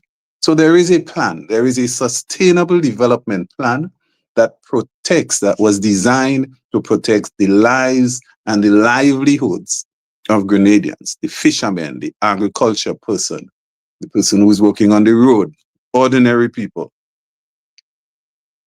That plan has been hijacked by, again, our policymakers, and it's been dismantled. So it's not that we have not planned, because we have planned, and a lot of effort and a lot of time and a lot of sacrifice went into the design, the whole concept. A lot of research went into that plan. And it's unfair and, almost disrespectful to say that there isn't. And because there is. Now, we find that persons come and they go outside of the plan, because the Natural and Cultural Heritage Advisory Committee, it was sacrificed by the Willie Redhead Foundation and persons like Mr. Norris Mitchell, who advocated for this committee. This committee did not just come just like that, and the committee was placed there specifically for the protection of our natural heritage and our cultural heritage. So demonstrations, meetings, protests, that is what informed the 2001 Physical Planning and Development Authority laws. That is what informed it. It was not by accident. No, those laws that persons sacrificed and fought for over the years, they've just been totally disrespected. And they're being disrespected by persons who are spending our money. And that is what is wrong. And Grenadians must see that for what it is. Because the developers, they're not bringing money. They're not bringing money.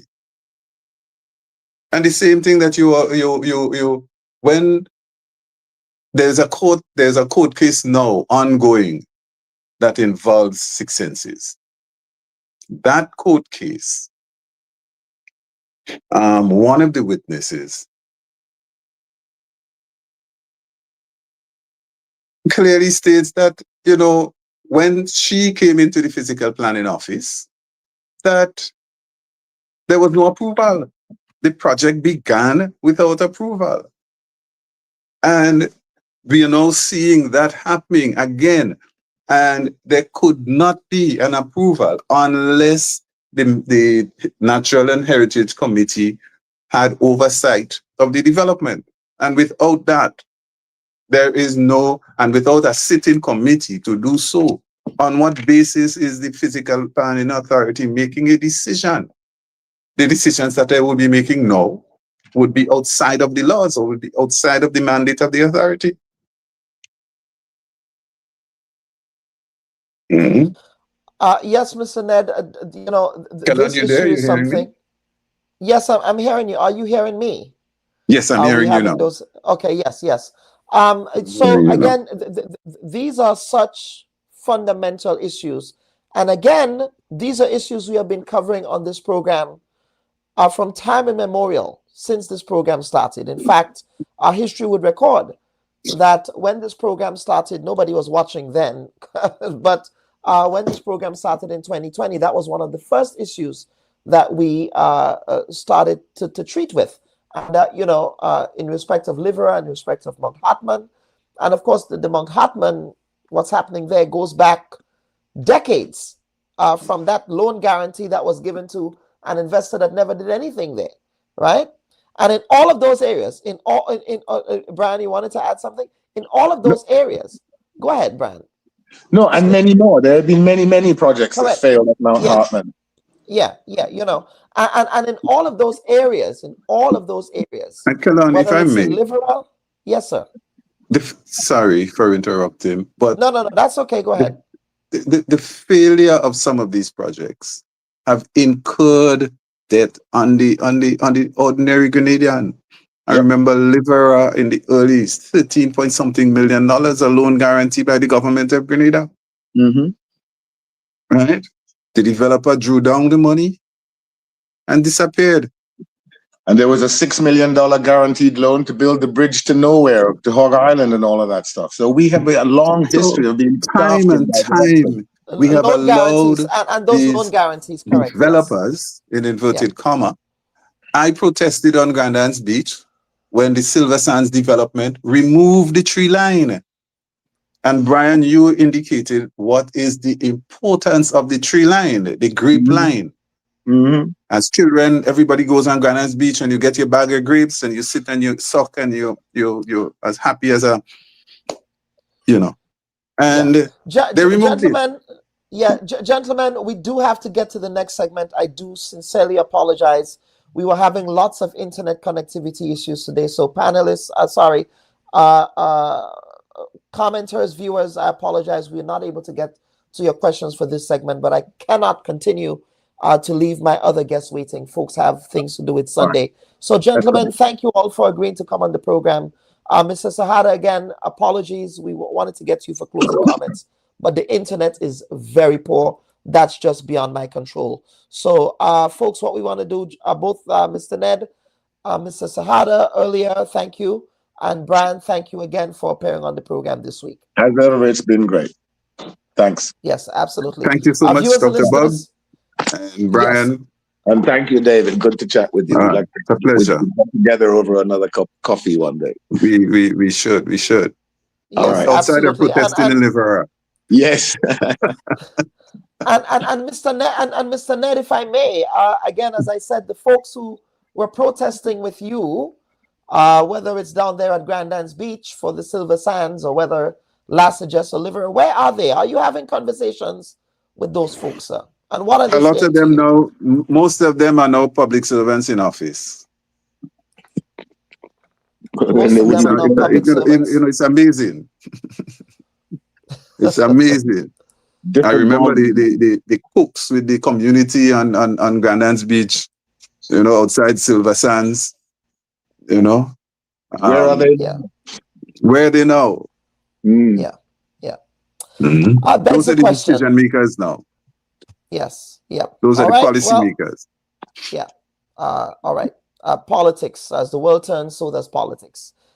Gentlemen, thank you so much for appearing on the program this week. Folks, what we want to do is to now get to immediately get to our next segment, my assets here are also frozen a bit. So I'm just going to just start that next segment immediately here. Let's go. There we go. Okay, so for the next segment of the program, of course, we know that Grenada continues to grieve and come to terms with the tragedy that unfolded in Cafe St. Andrew on the 6th of February 2026. Now, Aleandra Lett's violent and tragic demise at the hands of a crazed monster with a very dark and violent past was the bookend of a reign of terror inflicted by Richards in the usually very quiet and close-knit community. Now, not only did Richards take Aleandra's life, he also raped a senior citizen and attempted to abduct and assault a minor in the area. Sources tell us that some in the community were familiar with Richards' presence, as he was also employed as a farmhand by a resident in a neighboring community. Now, on today's program, we will give space for a resident of Crochu to share the harrowing details of what was done to her senior citizen relative in this reign of terror.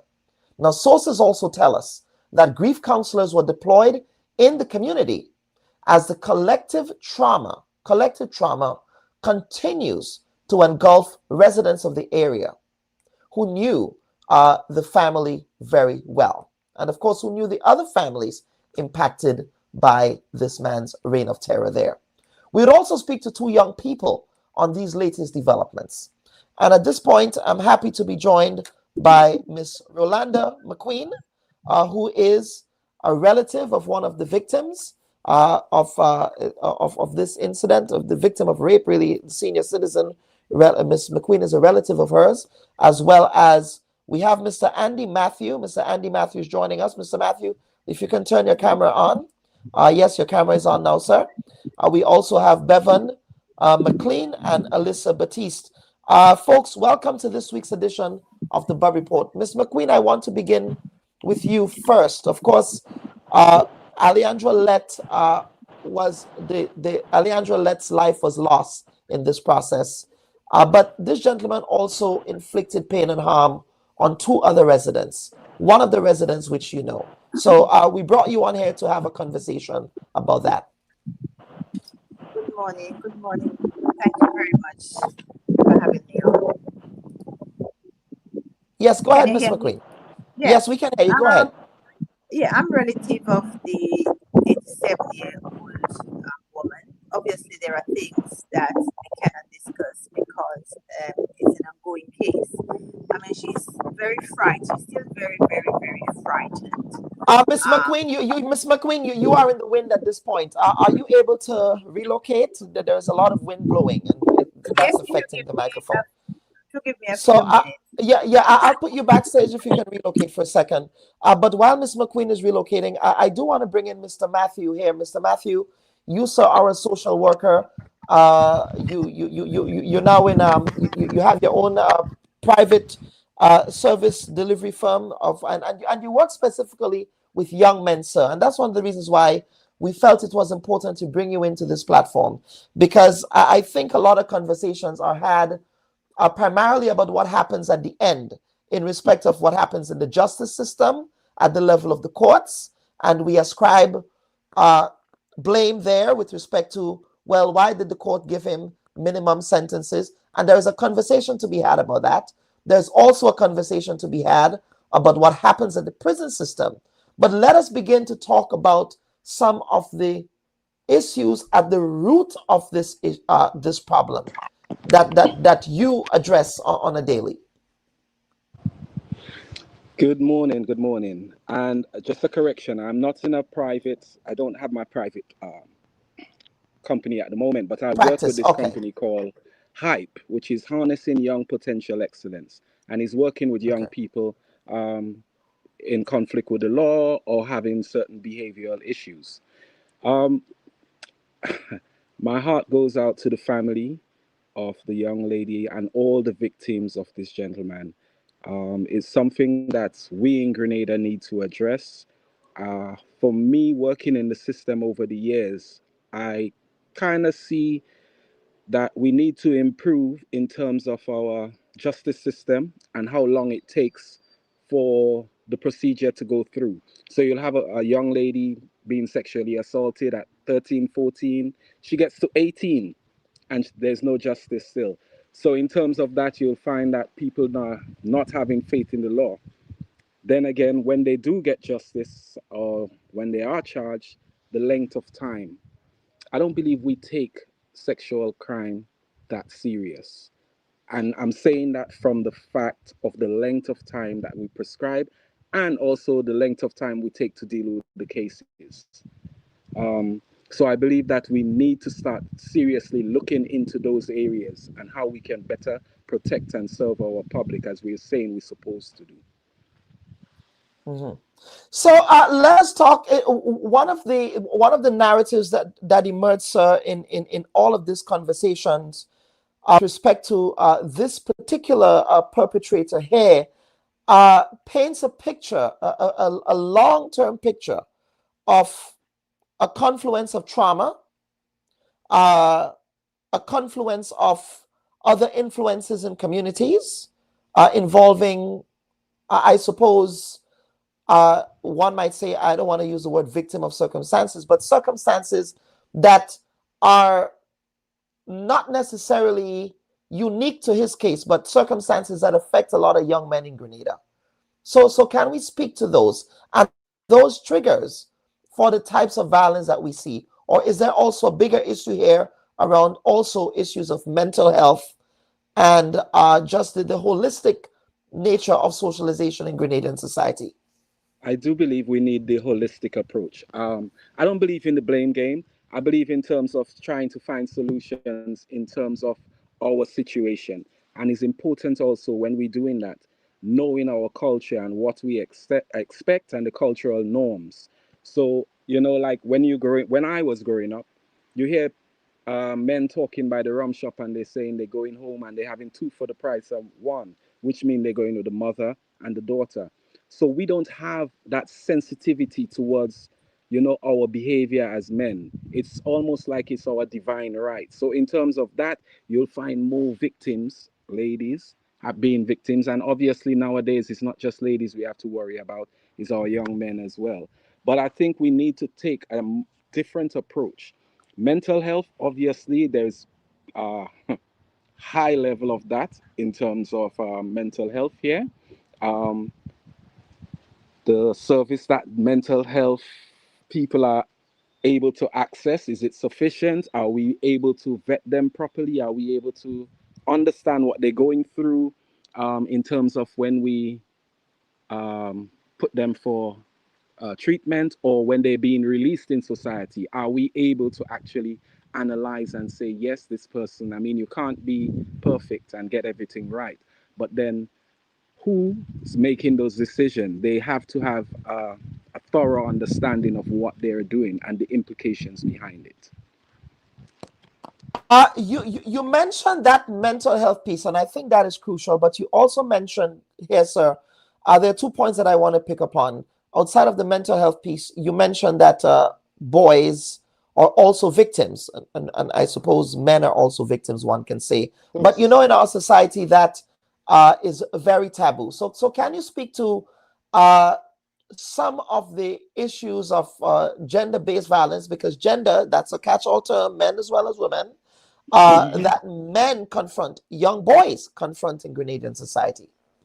Well, I can't even begin to think of how it would affect a young man being sexually assaulted, especially in our society where we're very macho. And we have this thing about, for a man, for me to be raped, it would be very hard for me to disclose it to begin with, hard for me to talk about it, and how people would view me, that would be a big thing for me. So a lot of this is happening in silence. And the ones who it happens to, sometimes we're not very sensitive. I have worked with a young man that was a victim, and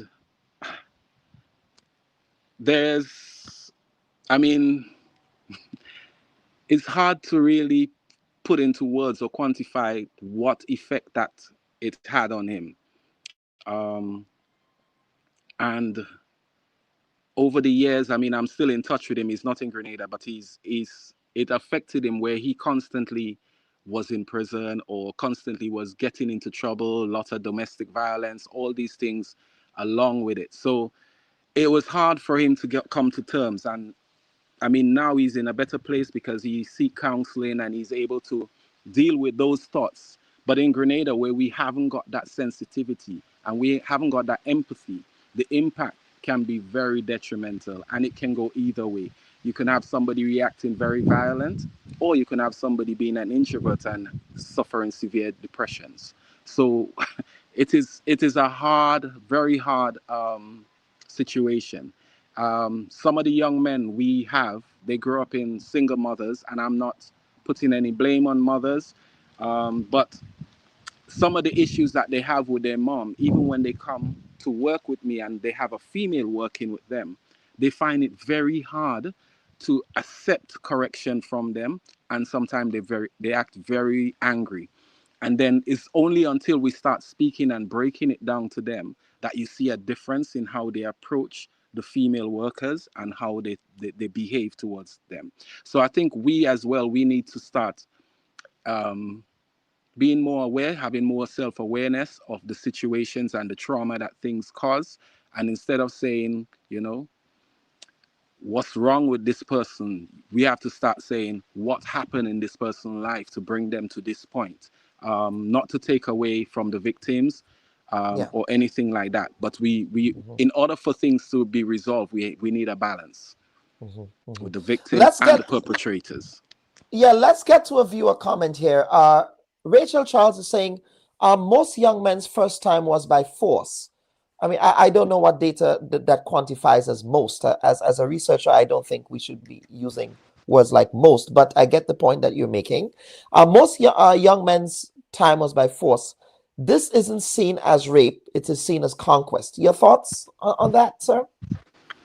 Most Andy? young men first time, I mean, she may have a point in that because the anecdotally, I think it would be fair to say that, but we don't have the data because I do not know what I don't know what data is collected on that specific phenomenon. But please go ahead. I cannot speak to that. But what I would say is,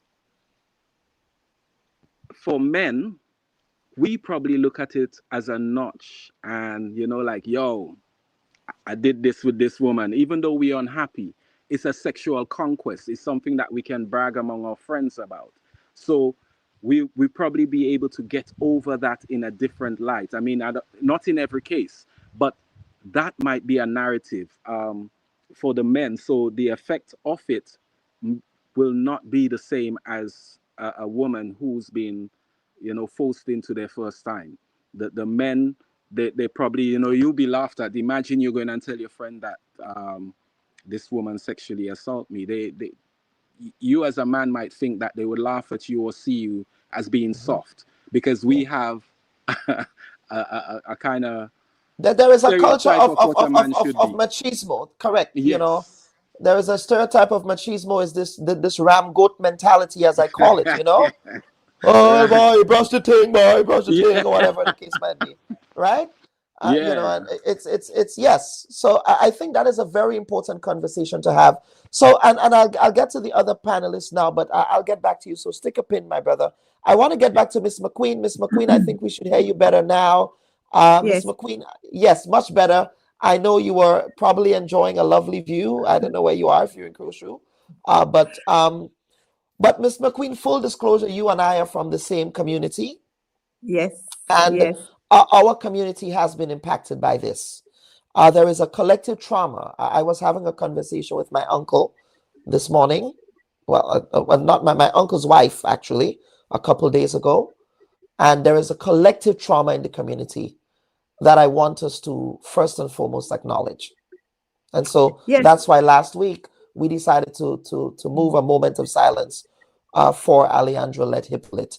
But Ms. McQueen, you also, a member of your family also experienced trauma at the hands of this monster. So let us talk about it. Yes, and what is so sad is the age. You know, I mean, she fought for her life. I mean, the trauma she's been through, it's surprising that she is still alive, and we thank God for her life. and we thank God for her strength.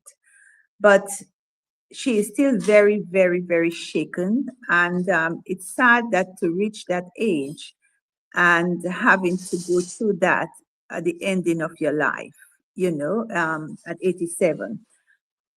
She's not sleeping very well. She says to me, what if he get away from prison? What if he broke away? Because, he didn't come once, he came twice. So she's worrying about, is she secure? Is this secure? Is that secure? But one of the good things, she's speaking about it. She speaks about it a lot, which helps, and which is, and there is a lot of love around. It's nice to see how the community is coming together and giving the support. And I believe if it wasn't for her quick thinking, her wit, maybe we would not have found who killed Aleandra. So I says to her, I tell her how brave she is, and I tell her how grateful we all are that she remembered certain things. She asked the man certain questions, and she remembered so much, so, but it's not easy. She's not having a good time. She's still very, very scared. She's still very shaken, but she's very independent. She's prepared. And one of the nice things, she is the type of person that will be there in court giving her evidence. She is the type of woman that has that strength. And I know she is praying to God to give her the health and to give her the strength so she can go in court. Not for the satisfaction of herself, but for the satisfaction of Aleandra and the other victims.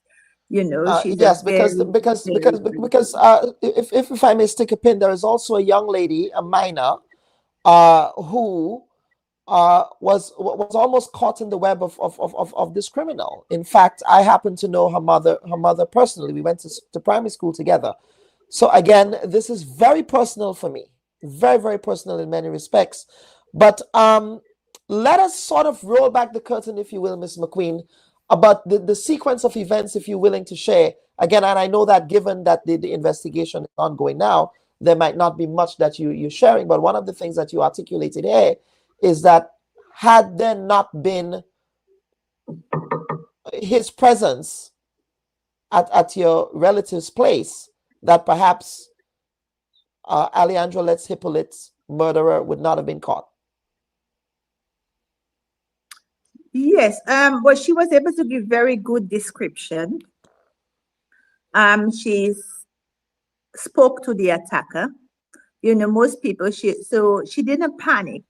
She spoke to the attacker, so she got information that maybe most people would have maybe froze and would not have been able to ask questions. And she looked at a lot of things that, she was very, very brave. As I said, obviously there is an investigation going, so there are things that I cannot say, but she would been very, very brave. She had great details, and I wonder, is it because of such good details that she gave, that's why he came back a second time? She's just brilliant, and I keep saying to her how brilliant she is. She remembered every single detail. But Kellan, she fought for her life. An 87-year-old woman, to tell you how she fought is just amazing. It's just, it's God. It's only God. But you know what, lovely? Everyone from around Grenada has been reaching out to her. And the community is around her. But let us remember to keep her in our prayer, and let us remember not only her, but we have to keep our eyes open for our senior citizens. It's not everyone that would have been able to give the information that she gave. How many more elderly women? We heard of cases where elder women has been raped, and the rapist hasn't been caught. How many? Most people would be ashamed to have spoken about it, but she is not ashamed speaking about it. She speaks up about it.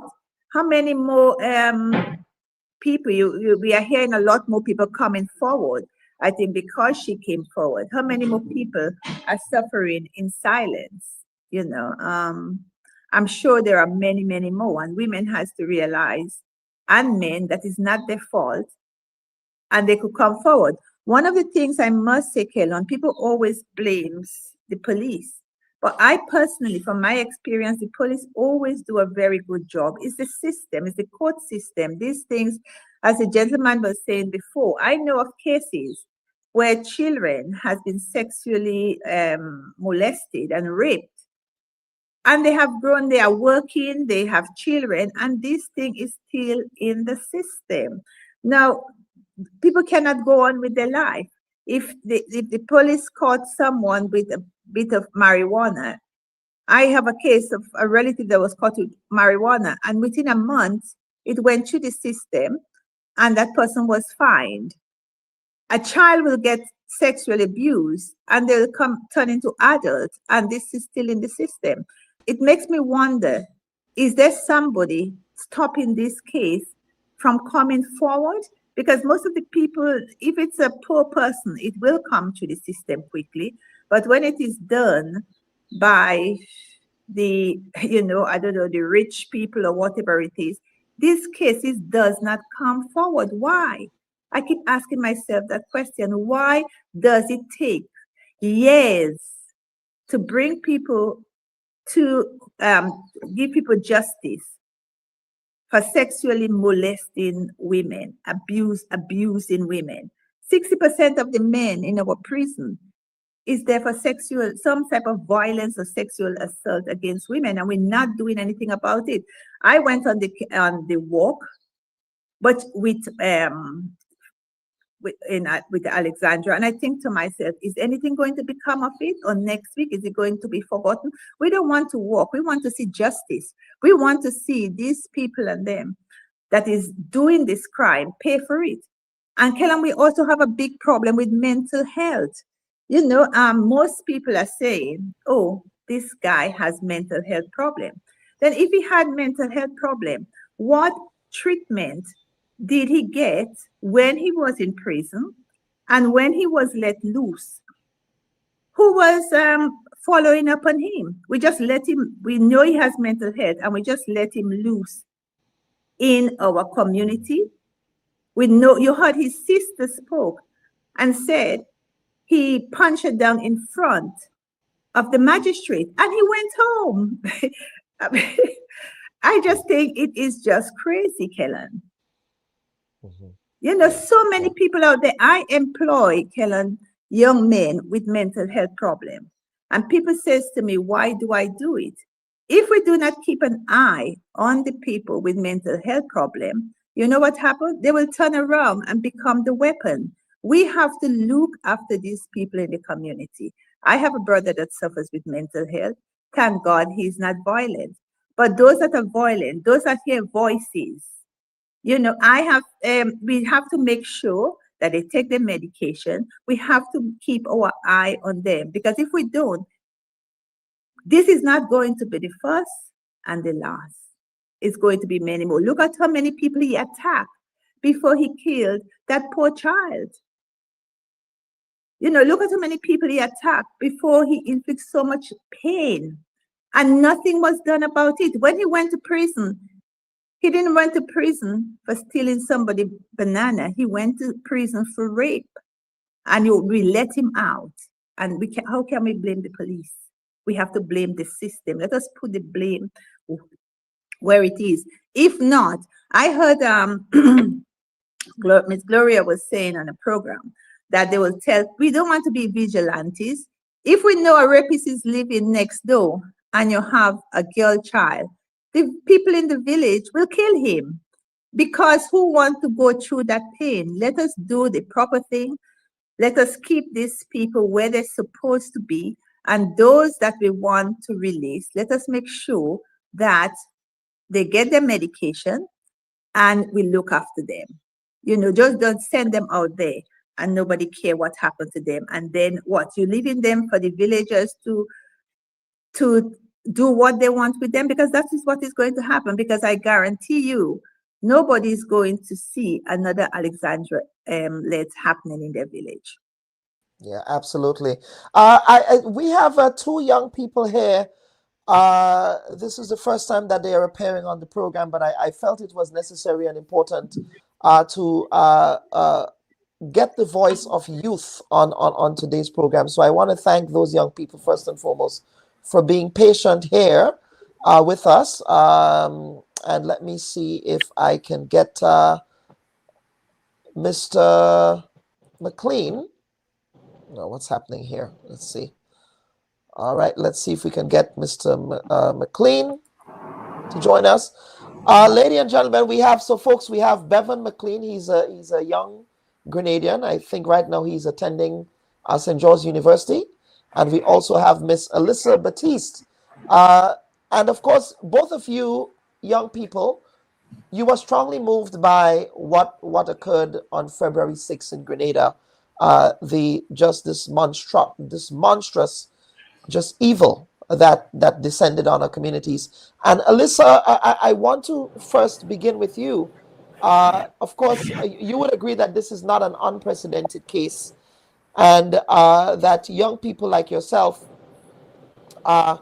do feel as if this was just disturbingly so par for the course, that this is not unprecedented. If you can hear me, Alyssa. I don't think Alyssa yes, is here. Yes, go ahead. Yes. Go ahead, please. I don't think other thing. The amount of violence we see against women is not hard. It's very common. We know of many women who go about their days describing the assault that they have gone through, but we very rarely see it. Right, we very rarely see it to the level of suicide is very common. But in Grenada especially, we do see a lot of young women being assaulted, and women talk to other women. We discuss it. I know people. My mother was also a victim when she was relatively young of violent crime. And these things happen very frequently in Grenada. And I don't think we take it as seriously as we should. I mean, we have an epidemic that I could say, oh, if this continues and we will change, most of the busmen in Grenada are going to jail, right? We know of it. It's so common that like these are like jokes that we can make because these things happen very often. I think the level of violence is relatively uncommon for us, but it's not new because it's happened before, right? It's happened, I think in the early 90s, I believe. And it's not common for the rape to lead to murder, but it's common that most Grenadian girls, most women have a story of being raped. Yeah. Bevan, I want you to pick up, and of course, we are still struggling with the internet connectivity issues here, which is driving me crazy, quite frankly, at this point. But Bevan, can you hear me? Yes, I can hear you. Can you hear me? Yes, loud and clear. So, Bevan, as a young man, let us talk about, first of all, your gut reaction to what occurred and the conversations you've been having with your peers in Grenada around this issue. Yes. So, hearing about Aleandra Lett and what happened to her, rest in peace to her and condolences to her family. Well, I want to describe to you what happened in the days leading up to that, because I'm friends with quite a few women, right? And I unfortunately was privy to their conversations about it, right? They were talking about, I have a friend who lives in St. David, and she was telling me about this strange man who is gone rampant, who is running and attacking people and assaulting people, right? And by the end of that week, on the 6th, we heard the sad news, right? But of course, there was a string leading up to that of equally harrowing incidents. And the communities and the people involved, all of the victims, they're going to have to live with that. They're going to have to deal with that trauma. And I remember sitting with myself and saying, wow, right? Not in a surprise sort of way, in a dejected, almost defeated sort of way. And I thought to myself, oh, people are going to feel outraged for a day, maybe two. And then people are going to go back to living their lives. because unfortunately, I've seen this happen before. As Alyssa opined on earlier, this has happened before. We've seen cases like this. We've seen violent sexual crime happen before. She made her comments about bus conductors and bus drivers. We have jokes, right? That we have joke formats that are relatively well recognized. You know, someone makes a bus conductor joke, and like we know exactly what they're gonna say next. And that just speaks to just how normalized sexual violence is in Grenada. Now, I want to talk about Grenada's image. Now, Grenada, it markets itself as pure Grenada. We market ourselves as this, you know, this crime-free destination, right? And frankly speaking, we don't have a lot of violent crime, especially when compared to, say, countries like Trinidad, to Jamaica, for example. But if we look at the proportion of crime that is committed, sexual crime is a really, really major percentage of that proportion. And it is, unfortunately, Grenadian society, a culture that she refuses to speak about certain topics, a culture that protects and hides aggressors and perpetrators, a culture that holds on to respectability politics even at the expense of victims, is something I think we need to change. And I think that change has to happen now. I think this incident happened should serve as a wake-up call for every single Grenadian who feels outraged about this, because we've been outraged before. As I was telling some of my friends, outrage isn't going to fix this, right? Outrage isn't going to lead to what we need here. What we need is legislative change. What we need is structural change. What we need is social change. What we need is re-education.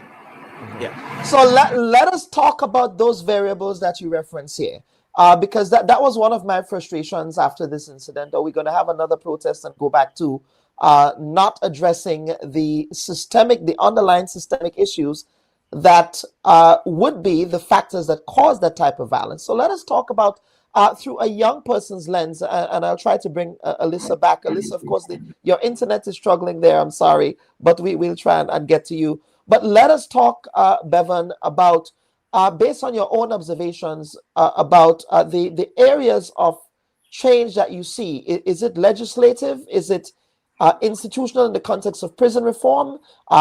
Institutional in the context of how we view mental health? What specific areas of change are you referencing here, sir? Right. So you mentioned a lot of really interesting things there. And I think we need reform on all of those things. Now, reform is a slow process. That's what everyone will tell you. They'll tell you, hey, change, it takes a long time, et cetera, et cetera. But I think there are some changes that are a lot more feasible in the short term. Right. I think there are things we can do now. And I think the work of education, right, because I mentioned earlier that we need social change. Social change starts with re-education. Social change starts with educating children about consent, educating children about not just mental health, but sexual and reproductive health, so that they can best equip themselves when they're put into unfamiliar situations like this. They're not going to be in an unfamiliar situation with an uncle who's telling them that something is okay, because they would have been educated that, hey, you know, this is not okay, that is not okay. And to be fair, there have been organizations who've been doing invaluable work in that regard in terms of education and protecting and safeguarding young people. But I think the education work starts now.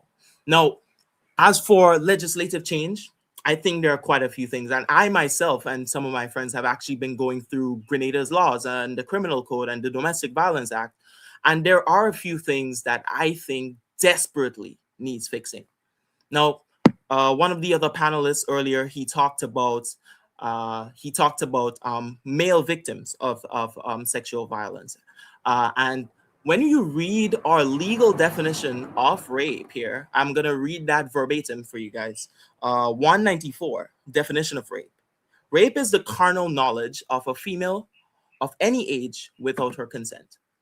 Now, I think we can all agree here that definition is somewhat vague. I propose two things.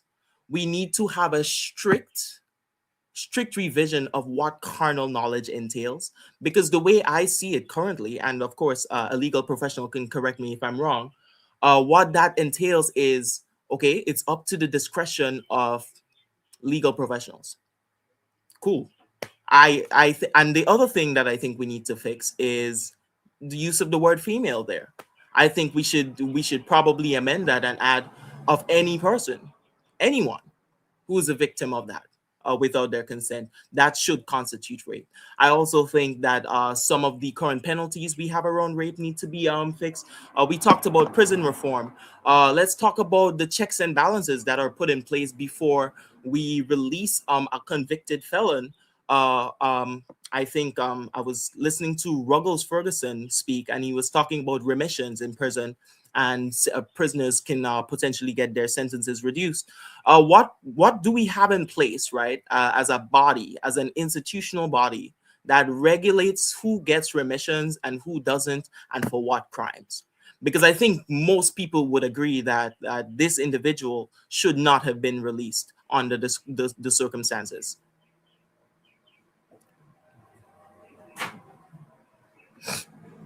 Back to you. Yes, Bevan. Let us also, and you referenced the mental health piece. Of course, mental health continues to be a very taboo subject in our society. For example, we stigmatize the mental health institution, the lone mental health institution that we have on the island. And of course, the Friends of the Mentally Ill, and Mr. Matthew here, I'm sure, will tell you that there are lots of capacity challenges in that context. One of the things I learned from the conversation I had with Mr. Ferguson last week was that in the context of the prison population, there is no distinction between those who are perhaps clinically mentally ill and regular prisoners, who are not. So in other words, the prison population is just intermingled without any systemic separation that would necessitate proper courses of treatment and rehabilitation. So your thoughts on the mental health question. Are some of these tropes that we see, age-old tropes that we saw in Grenadian society over time, are they still percolating in the context of your generation? Is things like the mental health institution still seen as taboo and things like that? So I would speak here from my perspective as a man, right, operating in Grenadian society as a young man, right? I would say that it still circulates, albeit in a different form. I think in each generation, it sort of morphs itself to fit the sensibilities of the people of that generation. But what I would say, I think mental health care has been a lot less stigmatized amongst women. I think like if someone's struggling with mental health, advice you'll hear from people is, hey, go to the women in your life, because those people are much less likely to stigmatize it. Now, as for men, I think we need to talk about how men are socialized. Men are socialized in a very specific way that emphasizes dominance. They are promised, they're promised conquest implicitly or explicitly, depending.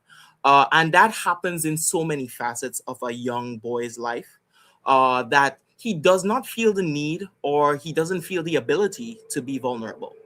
And when, unfortunately and inevitably, bad things happen, uncomfortable situations arise, those boys are left in the dust.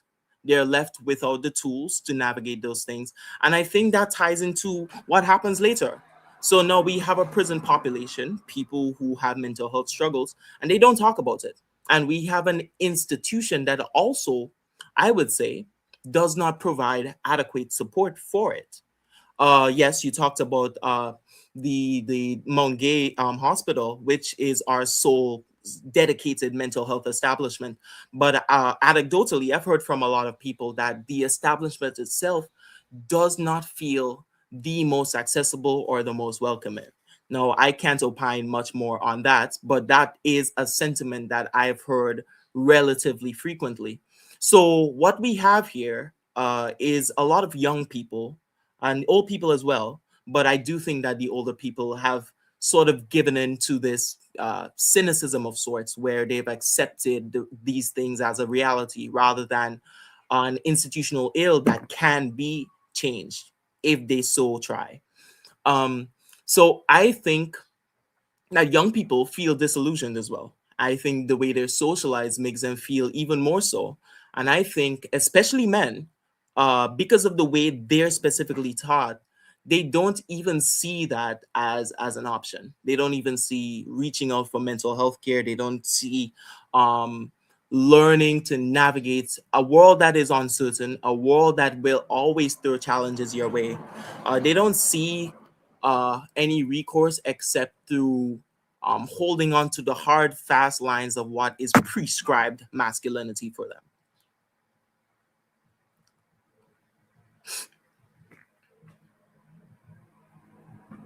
Very, very important points. Let me see if I can bring back Alyssa here.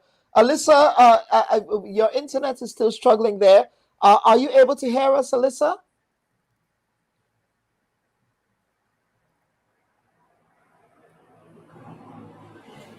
Yes. Right. Are you guys able to hear me?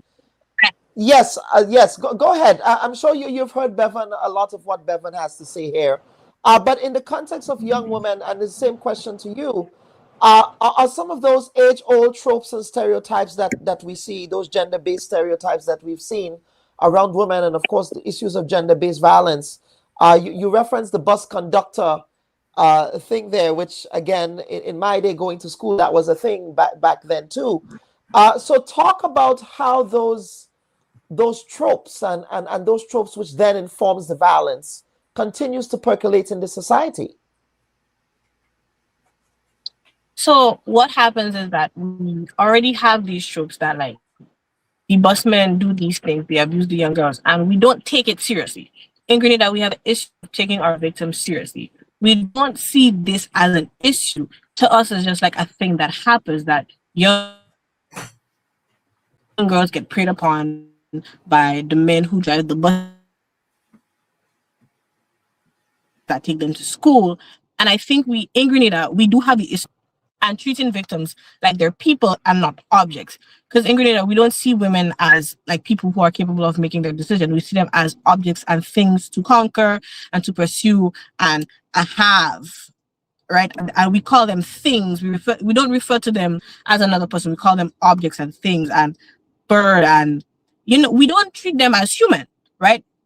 And the way we perform these things makes it harder for girls to find that this is something wrong. They don't take it seriously because no one in their life takes it seriously. The adults around them don't take it seriously. We all treat it like it's some kind of inside joke that a large population of our young girls are being assaulted by these older men, which causes more young girls to go on then to be abused by older men because it's not an issue. Because if it was an issue, mommy would say something, daddy would say something, I would be forced to stop doing this thing, the person would go to jail. But we don't do that, right?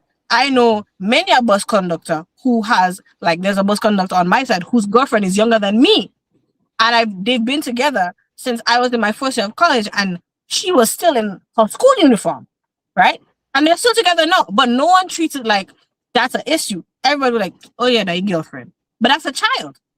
And we should stop treating these things like a common occurrence and more like an issue.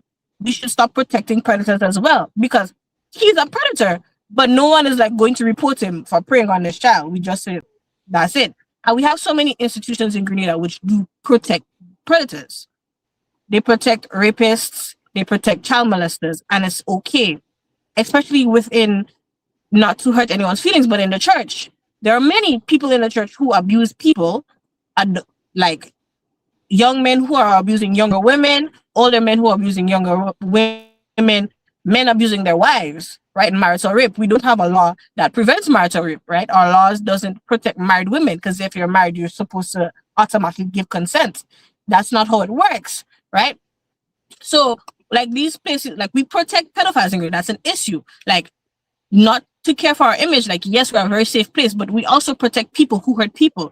Like, if your cousin is a molester, they will just tell you, when you come over, put on longer pants. But they won't tell him, don't come here, or they won't report him. They're not going to report the bus driver. They're not going to report the pastor. They're not going to report the elder. They're not going to report the member of the church. And as a country, we need to stop doing this, right? If it's a teacher, because I went to a secondary school of all girls. If there's a teacher who's abusing a student or abusing multiple students over the years, you don't just let them be or like send them off for a weekend and have them come back. You report these people and take them to prison and you charge them heavily, which we do not do and we should start doing. So what I hear you saying here is that there is a permission structure in various institutions in society, whether that is the church, whether that's the home, because the home is the first and primary institution, or whether that's in our communities, that sort of enable violence against women, that enable violence against boys, sexual violence and psychological violence and others, and other types of violence. I'm not too sure if Alyssa heard what I said there, but I'll just wait for the internet. Bevan, I'm sure I just want you to pick up on what Alyssa said while we await for the internet to buffer here. Again, the permission structure. Based on what I'm hearing here is that, these institutions turn a blind eye to all of these things that are happening. That is one harm. Yes, go ahead, Alyssa. I think we can hear you now. Go ahead, we can hear you. Go ahead. We'll just wait for the internet to buffer there. But I think Alyssa's views are also very important. So, but Bevan, while we pick up on Alyssa, I want you to pick up on what she just said here. Right. So she made a really salient point, particularly about how women are viewed in Grenadian society. I think a lot of people won't admit that.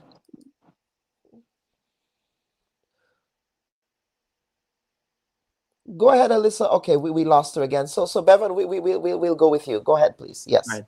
I hope her connection is used. Internet. Yes, the internet is frustrating me today, but it's just one of those days. Go ahead. Yeah, because she made a very important point, particularly about how women are viewed. She said something, and hey, if you have to be completely honest with yourself as a man, I think the gut reaction for a lot of men, if you tell them, hey, you don't treat women like people, their gut reaction is to be like, no, obviously I know she's a person, right? But that doesn't actually reflect the way that things play out, right? You'll hear a guy, as Alyssa talked about, the depersonification of women, the objectification of them, referring to them as machine, colloquially, thing, this, that, etc., etc. Those don't come from nowhere, and language reflects, right, something very important about culture, about the way people communicate, about people's perceptions. Language is a lens through which we can analyze our society, right? So those things are really important. Unfortunately, I would say that the model that men have been taught, right? I keep going back to the socialization again, right? The model that men have been taught for how to navigate the world is one fundamentally of domination. It's not one of collaboration. It's not one of treating your fellow person a certain way. It's one that tells you you need to acquire this thing, right? And it shows up in so many other aspects, right? Men are taught things like, getting ahead, they're taught things like, winning, they're not taught things like cooperation, they're taught things like being competitive. And of course, there's a conversation that could be had about capitalist propaganda, for example, because I think that probably is part of that equation as well. Men are taught this model that tells them, hey, I dominate, I am the head, I am the man, I'm the head of the household, right? We see that in popular Christian institutions as well, that have hold on to very archaic beliefs that I would say don't reflect the modern reality we live in. The truth is, today, women are some of our highest educated people. Women are some of our highest earners. Women are entering positions that they were historically barred from entering. Right, even on campus, I'm a student in SGU now.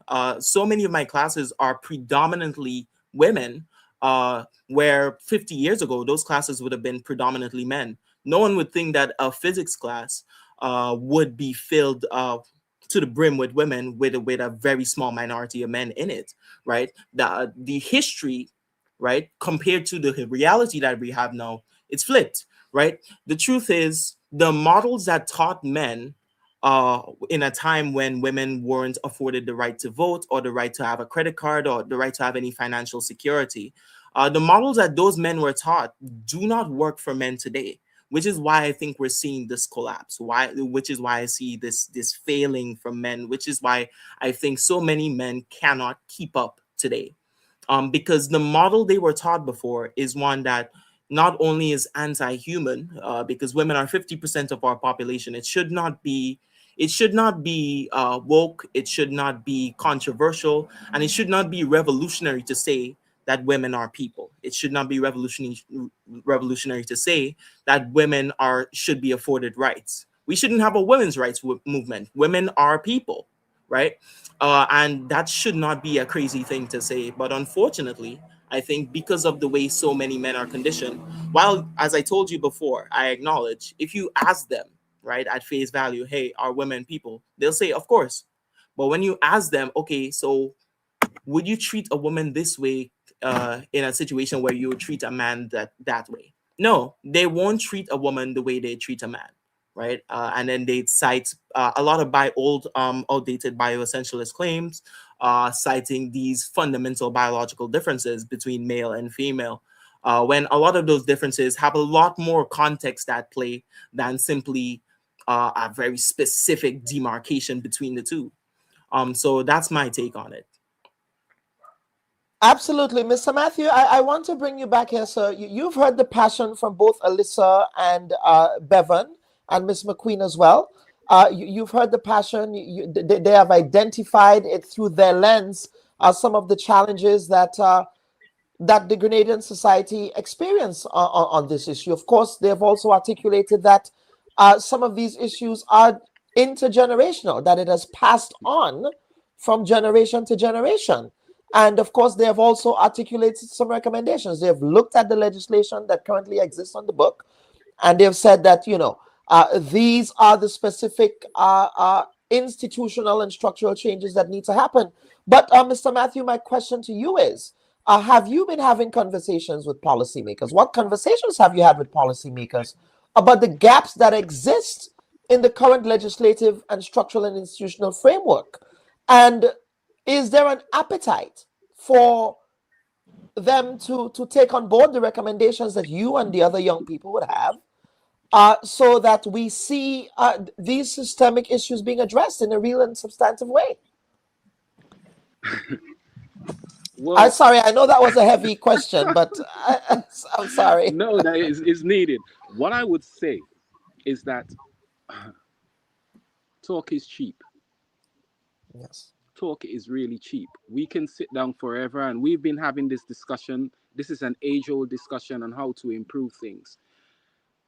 We're at the point where violence against women, it's been an issue. Like you said, when you were going to school, the buses, we had bus conductors doing the same thing they're doing today. So even with putting more policies or putting more things in place, I think we need direct action. There's a lot of things that we need to action on that we are not making use of, but we're going to add more policies, more stuff onto it. And it's the same thing that happened. I think we just need to be more active, more proactive in our actions so that justice can be served. Yes, we need to change different rules and different things. There's always room for improvement. But I don't even think we are effective at what we already have in our hands. We're not using it to our advantage. So, yes, while we do need to, put changes and do all this stuff, I believe we just need to be more proactive. People listening to what the advice,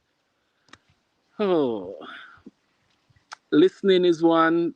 Like I said, it's more about the action. We have a lot of policymakers. We have a lot of planning. We have all these things being written up 5 years down the line. It's just on paper and nothing being no action. implementation, No implementation, actionable. no action. And even when they do that, there's no what we call checks and balance. There's none of that. So we can't really monitor the situation to see if the results we are looking for are actually forthcoming or if we need to improve.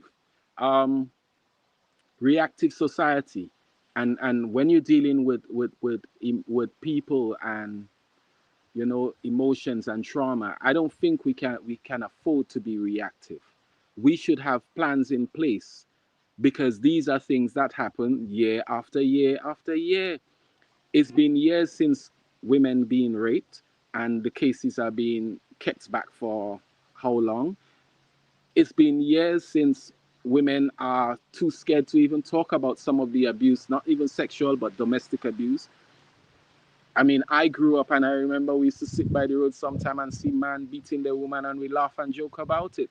We were children. But then could you imagine when we desensitize our minds like that because we're taking it like a joke, then when we grow up, wouldn't we be portraying the same thing? Wouldn't we do the same thing because we already desensitized? Is a minor, she get 2 licks, she look for it. So we don't really see it in the same way, and then we actually have our children growing up in that way. Our society, pornography is a norm for these teenage, so they are growing up with some twisted ways of looking at sex and love. We need to do a lot of work, and I don't know. I mean, I'm up for it, and I know there are a lot of people who's up for it. And you have been in the trenches, sir, and it's people like yourself. It's Miss McQueen.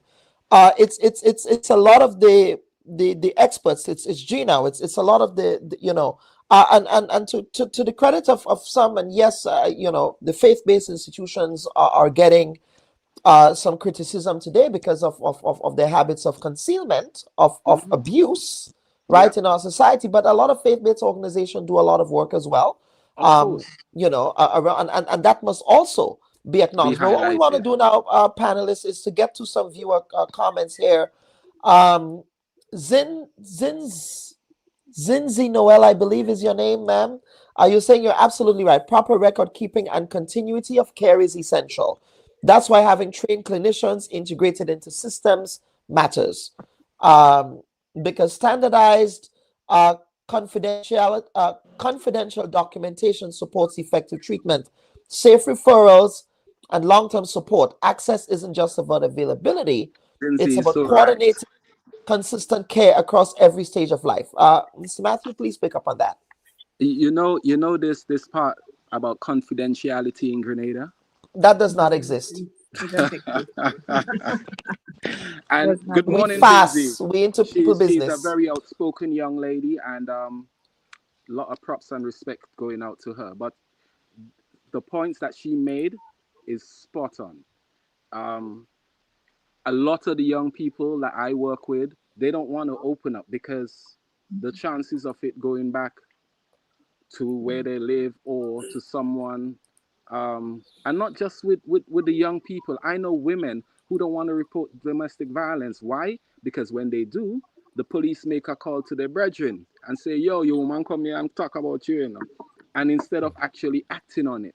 So we need to change a lot of things. There's a lot of simple things that we could implement that would make this a whole heap different. Dr. Leo, Miss McQueen, you want to add something? Yes, please. Go ahead, Miss McQueen. I want to apologize to Alicia and Devon. Listening to both of you, it makes me feel very, very, very sad that two young people has been can speak about so much horror. And Alicia growing up and seeing violence. I mean, this is not the real world. This shouldn't be norm. And we have two young people there that's saying what they want and what they want to see happen. And we have failed them. So I want to apologize for failing you guys. And I promise I will work to make sure that next time, Kellon, we are here, it would be of the changes that's been made. It is so sad and embarrassing listening to these two young people that, I feel like hiding my face. I know it was bad, but I never knew it was that bad, So, we will do something. We will support you guys, and this has to change. We have another comment from the CA Copeland is saying, a friend of mine who passed away said he tried to check into Mount Gay for help regarding mental issues, and he was just aggressively referred to medication or when he wanted therapy. So, Ms. McQueen, I want you to pick up on that specific question, because on background, in our research in preparing for this program, I know that you did say that there are a number of young people that you, especially young men that you work with, who have mental health challenges. And, Yes. and based on what you articulated, it seems to go into what this commentary is saying here about how we treat issues of mental health in Grenadian society, especially as it relates to young men. Yes, when I remember, I never knew anxiety was a mental health issue.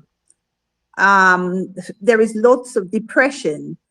You know, this is something I remember my son saying to one of his friends, is there depression in Grenada? And the friend turned around and said, no, maybe sometimes we feel sad. And he said, well, in the UK, children are born with depression.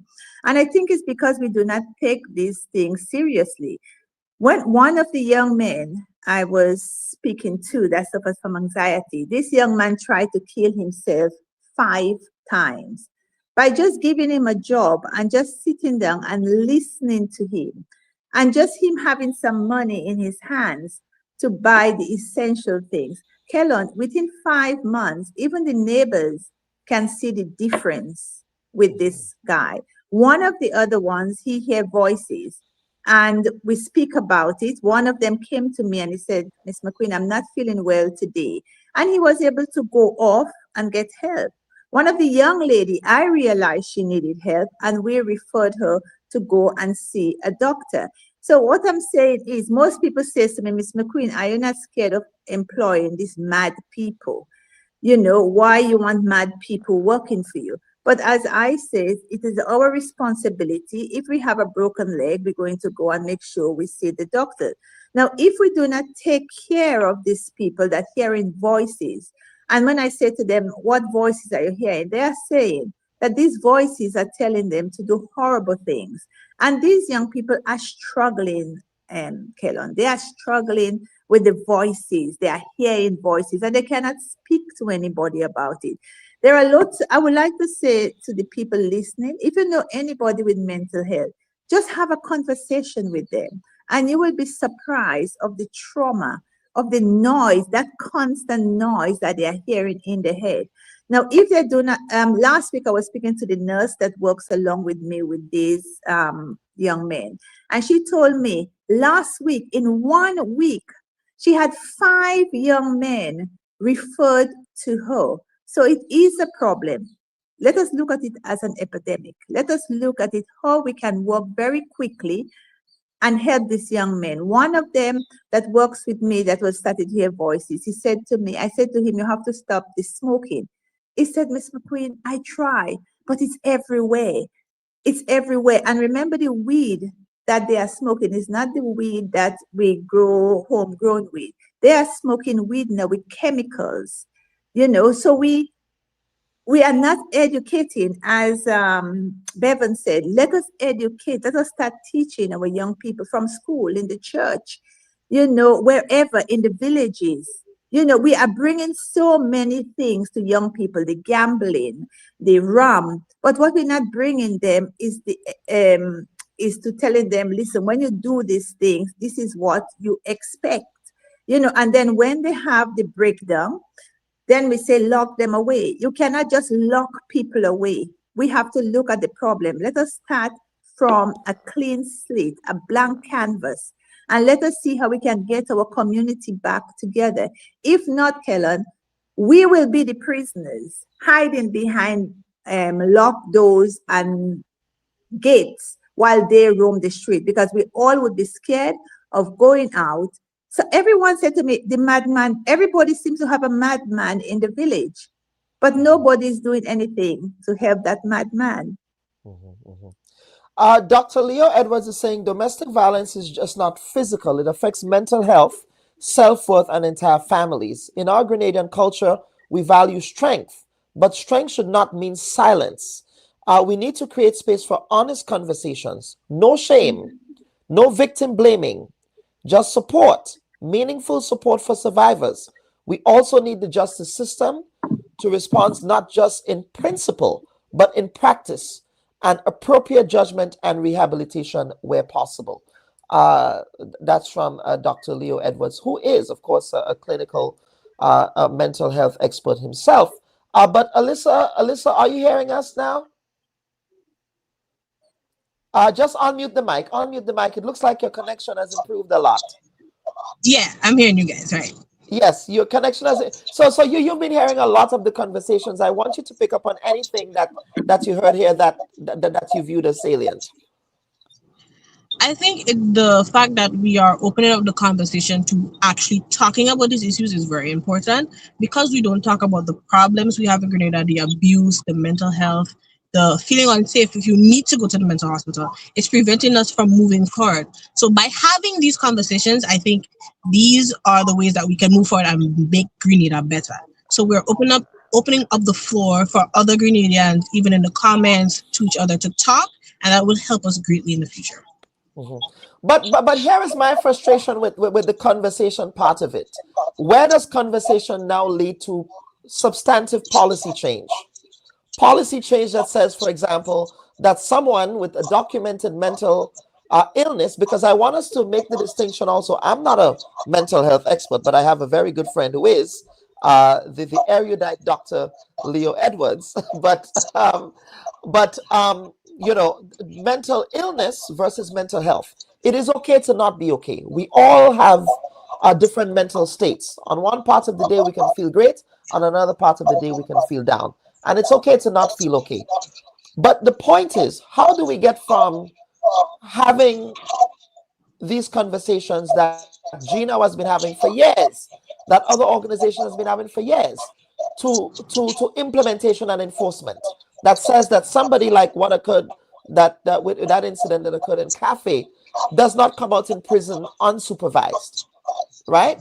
Or that young men in the society who are traumatized by way of sexual assault, young women who are traumatized by sexual assault, that the structures that they belong to do not protect the perpetrators. That is my thing. So I want to hear your thoughts on that, Alyssa. Right. So I think that conversation, first of all, I think conversation is the gateway to anything happening, right? If we do not discuss, we will never know, we will never understand, and we will never change. By us as a society having this conversation, it will lead to certain situations like when you have parliamentary meetings or when you speak to your ministers, you will talk to them about these issues, and you will have, by talking to them, they will understand that there is a need for change. And even if you don't talk to them, if multiple groups of people are shouting for public policy to change, like we're shouting for something to happen, one way or another, the society and the government will have to buckle and yield. Because if your entire population is screaming that this is an issue, you have to take the issue seriously. But because we're not screaming loud enough, we are not taking this issue seriously because we're making jokes and light of it. Because as we were having the conversation, like, yeah, we can laugh and say, oh, so many busmen are pedophiles, but we're not saying so many busmen are pedophiles, this is a problem, right? So when we start doing that, we're going to have to force people to take these things seriously. Once we start having these conversations and we call the police and nothing happens, then we bring it up again. This is an issue and we need these things to change. The police will have to take it seriously. If we as a society don't have the conversation to take it seriously, no one will. So once we start having the conversations and taking things seriously, something has to change, and it will change. And you know, as I say to my students, it's always important to be the change you want to see in the world. So how do you intend to lead that change as the next generation of Grenadians? Well, I think me and Bevan we know each other, we're friends, and we've been having conversations. So we're going out of our way to contact people to get more advice on the ways to change these things. We're talking to ministers and lawyers, trying to figure out a way on how to move forward, how to organize, and how to let the ministers, the lawmakers, the legislators know that we want these things to change. We're having conversations with other young people. We're trying to encourage men who need help to get help. We're trying to encourage men to talk to other men, right? We want to talk to people to ensure that everyone has a safe place, that mental health is taken seriously so that these things never happen. We're trying to get into contact with as many people as possible to ensure that the change we want to see happens and stays implemented. Absolutely. Yes, so we do want to get to closing comments at this point because we have exhausted our time. So, Mr. Matthew, I'll go over to you first, sir, for some closing comments. Just want to say to the two young people, I love the energy that you have. Don't give up on it. It's funny because Friday I was in a shop in Grenville and there was this young convent girl speaking to her mother on the phone. And she was speaking about the injustice with women and not being able to have their voices heard. And I could hear her side, but not the mother's. And from the response, she was saying, you know what, Mom, I'm not saying anything wrong. I'm standing up for what's right. And it just tells, it kind of, what I envisage is that the mom trying to shush her and say, oh, you outside, don't say that. And I'm glad that the young people are now finding their voices and able to articulate and speak in a way that they're commanding the respect that is needed. They can't brush them aside no more. So keep up the good works, and together we can make a difference in Grenada, and we have to do it. So thank you. Thank you so much. And just to piggyback off of what you said about you were describing how the mom was trying to shut her down. I think part of the reason why that is, and that's a conversation I was having, because as Alyssa talked about before, we are in the process of actually trying to get the ball rolling on real substantive change, legislatively and socially, right? I think the problem is that a lot of Grenadians, they have this sort of generalized cynicism. I don't know where it came from. Some people have this theory that it came from the failure of Grenada's 84 revolution, 83 revolution. Some people have a lot of theories on that, but I think a lot of people have a sort of political cynicism where they don't think that protest has efficacy. And when I look at Grenadian protests, earlier on I talked about how I don't think outrage is enough. I don't think outrage has the power to create the change that we need to see. Because we've had outrage before. We've always had outrage. Victims are still outraged and they will continue to be. What we need is to actually ask for something. People go there, they say gender-based violence is bad. They say sexual abuse is bad. They say rape is bad. We know this, right? They shout that to the rooftops. And then at the end of the day, they go back home and they sit down and they give up. Nothing. And we've seen that happen time after time. And I think that's what we need to fix. I think we need to remove that cynicism that holds people back from actually believing that there's any efficacy to protest. I think the most insidious lie someone can believe is that protest doesn't have efficacy, that protest does nothing. The people, historically speaking, have always been the drivers of change in any society. Right? If we look back to the Haitian Revolution, we look back to the French Revolution, we look back to what happened last year in Southeast Asia. Young people overthrew a corrupt government, and that was through protest. That was through standing up, taking action. And I know a lot of people feel disheartened. A lot of people feel disillusioned with the system. And this is where I want to tell people that disillusion is exactly what keeps the institution going. That's exactly what keeps the institution from making the changes we want to see. And I think revolutionaries in the past have felt disillusioned, but that didn't stop them. And I don't think it should stop us, the Grenadian people, either. Hope springs eternal. Ms. McQueen, over to you for some closing comments. Just unmute the mic, please. Hear me now? Yes, go ahead. I would like to see we having a special court to deal with this sexual abuse and violence against women and men. If we have to be going 24 hours just to close all these old cases, because no use we starting from here, it will never happen. Let us start by getting all these cases that have been in the system for years. If that means doing 24 hours, that will make people see that we mean business and we are not taking this crime lightly. We're chatting about it, but nothing has been done. Let us, all these people, as I said, I know of cases that have been going for over 20 years. and haven't been called. I know of a case where 2 people was involved. One spent his prison sentence and the other one is getting on with their normal life. Let us go back, get the books out, bring people to justice, and they would realize we have a very long memory and we are not going to forget what has been done. Open the court 24 hours so we can deal with the problem. And of course, caseload backlog is a serious issue in Grenada. But what I hear you saying here is that there needs to be a specific, because if we look at the criminal assizes, a vast majority of the cases that come up whenever the court criminal assizes season opens up has to do with of a sexual or domestic violence nature. You know, it's staggering, really. It really is, you know. So Alyssa, I would go over to you for some closing comments if you can just unmute your mic. And thank you for agreeing to come on the program on such short notice. Thank you for having me. And I would like to say that I hope moving forward, more young people will join us in our push for legislative change. I hope that we take these things more seriously. We have more conversations. We discuss it openly and bravely. We don't hide and shy away. I hope that everyone takes this seriously, and the older people as well as the younger people can work together to change things for everyone, because at the end of the day, I don't think I want a future where younger people than me has to deal with the same issues that I'm dealing with now. I think that I hope that everyone in Grenada will come together and push for the betterment so that something like this never happens to anyone again, because no parent deserves to find their child in a situation like that.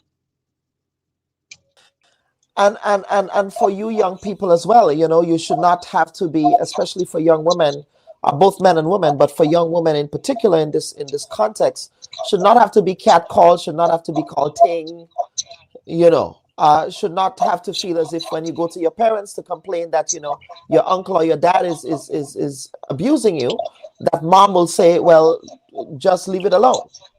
Are you too fast? You shouldn't be wearing that. You're too fast. That's for grown people. Like, these things, we need to cut them out. Yes, absolutely. And Bevan, over to you, sir, for some closing comments. And again, thanks. Yes. So everything that Alyssa said, we invite more young people to get on board with this, because this is not something that can continue to happen. Truly speaking, when we look at all of the social ills of today, they're really a consequence of the inaction of previous generations. And we need to sit with ourselves and ask ourselves, are we going to be that generation that future generations are going to look back on and say they did nothing? They did nothing to fix this. They did nothing to ameliorate circumstances. Do we want to repeat the sins of our ancestors, essentially? And I don't think most people would say the answer to that is yes. So I think, unfortunately, that I apologize for the noise there. I think, unfortunately, harrowing things like this happening tends to get people to rise up in outrage. And I think what we need to do is harness this moment. This moment should be, as I said before, a wake-up call for the entirety of Grenada. It should be a wake-up call for our political leaders. It should be a wake-up call for our legislators. It should be a wake-up call for so many individuals who are key stakeholders in Grenadian society. And if we don't want to confront that, if we don't want to talk about taboos around sexual health, taboos around education, archaic beliefs that no longer serve us in the modern day, if we don't want to have those conversations, if we don't want to make those changes, I am not confident in our ability to not see a recurrence in something like this in the future. Mm-hmm. So you're saying that in order for change to happen, we really have to ask the hard questions and ask the difficult questions and really challenge those, again, colonial era. And maybe some might get offended when the people say, oh, you always talk about colonialism. But I'm sorry, we operate within the construct of very colonial era laws and rules in Grenada that are anachronistic and that are irrelevant to our development trajectory. And quite frankly, is the source of a lot of our problems. Your thoughts? Oh, yeah, for sure. I agree. I mentioned archaic laws before.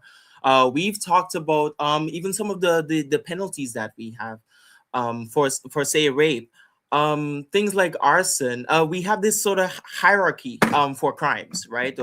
And rape isn't seen as one of those.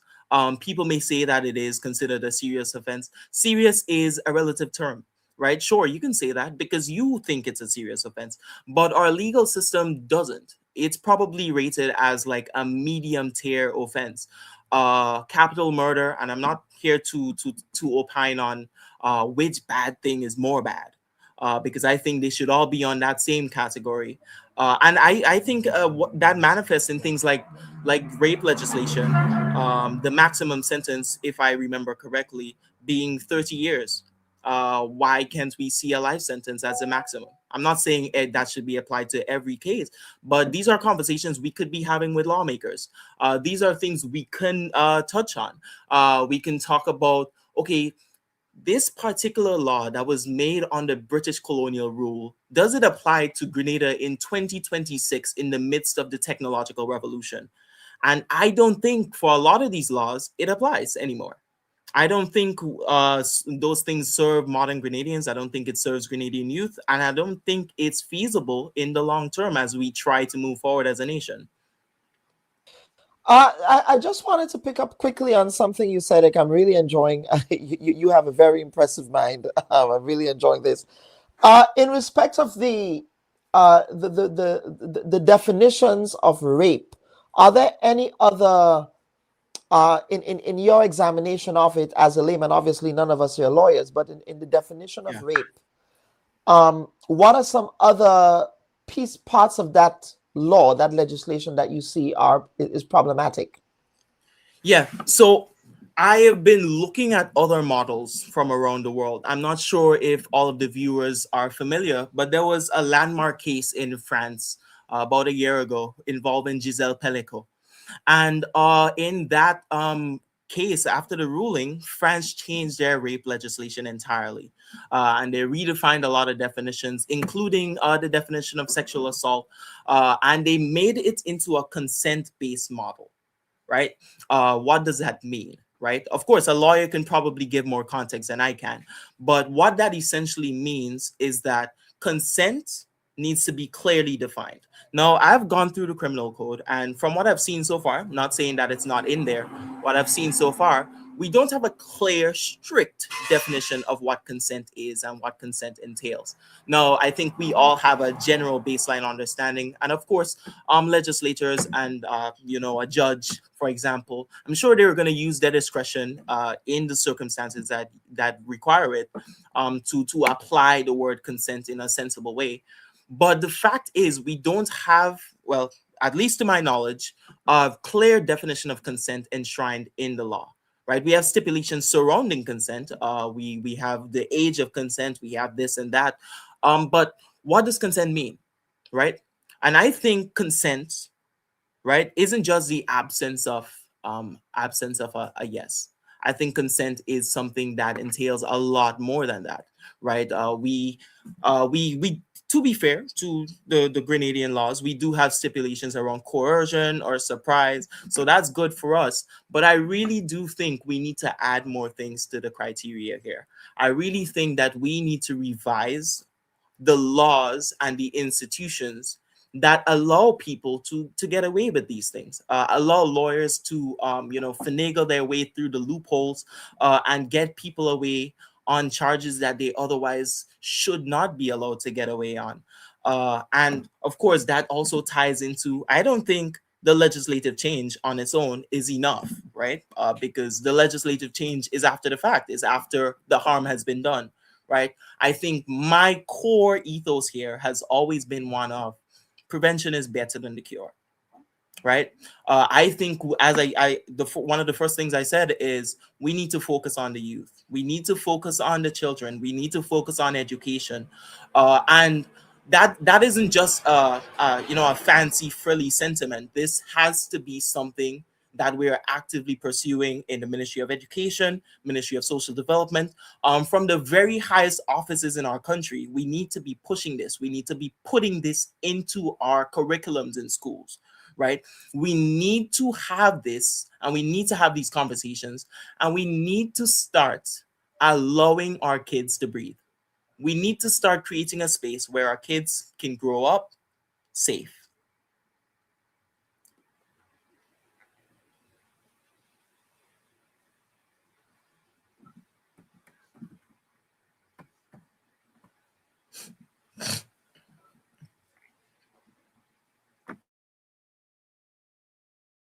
I've been muted all this time. I was saying thank you so much, sir, and thanks to all of you, Ms. McQueen. Thanks to Ms. McQueen, Mr. Matthew, Alyssa, all of you for your contributions.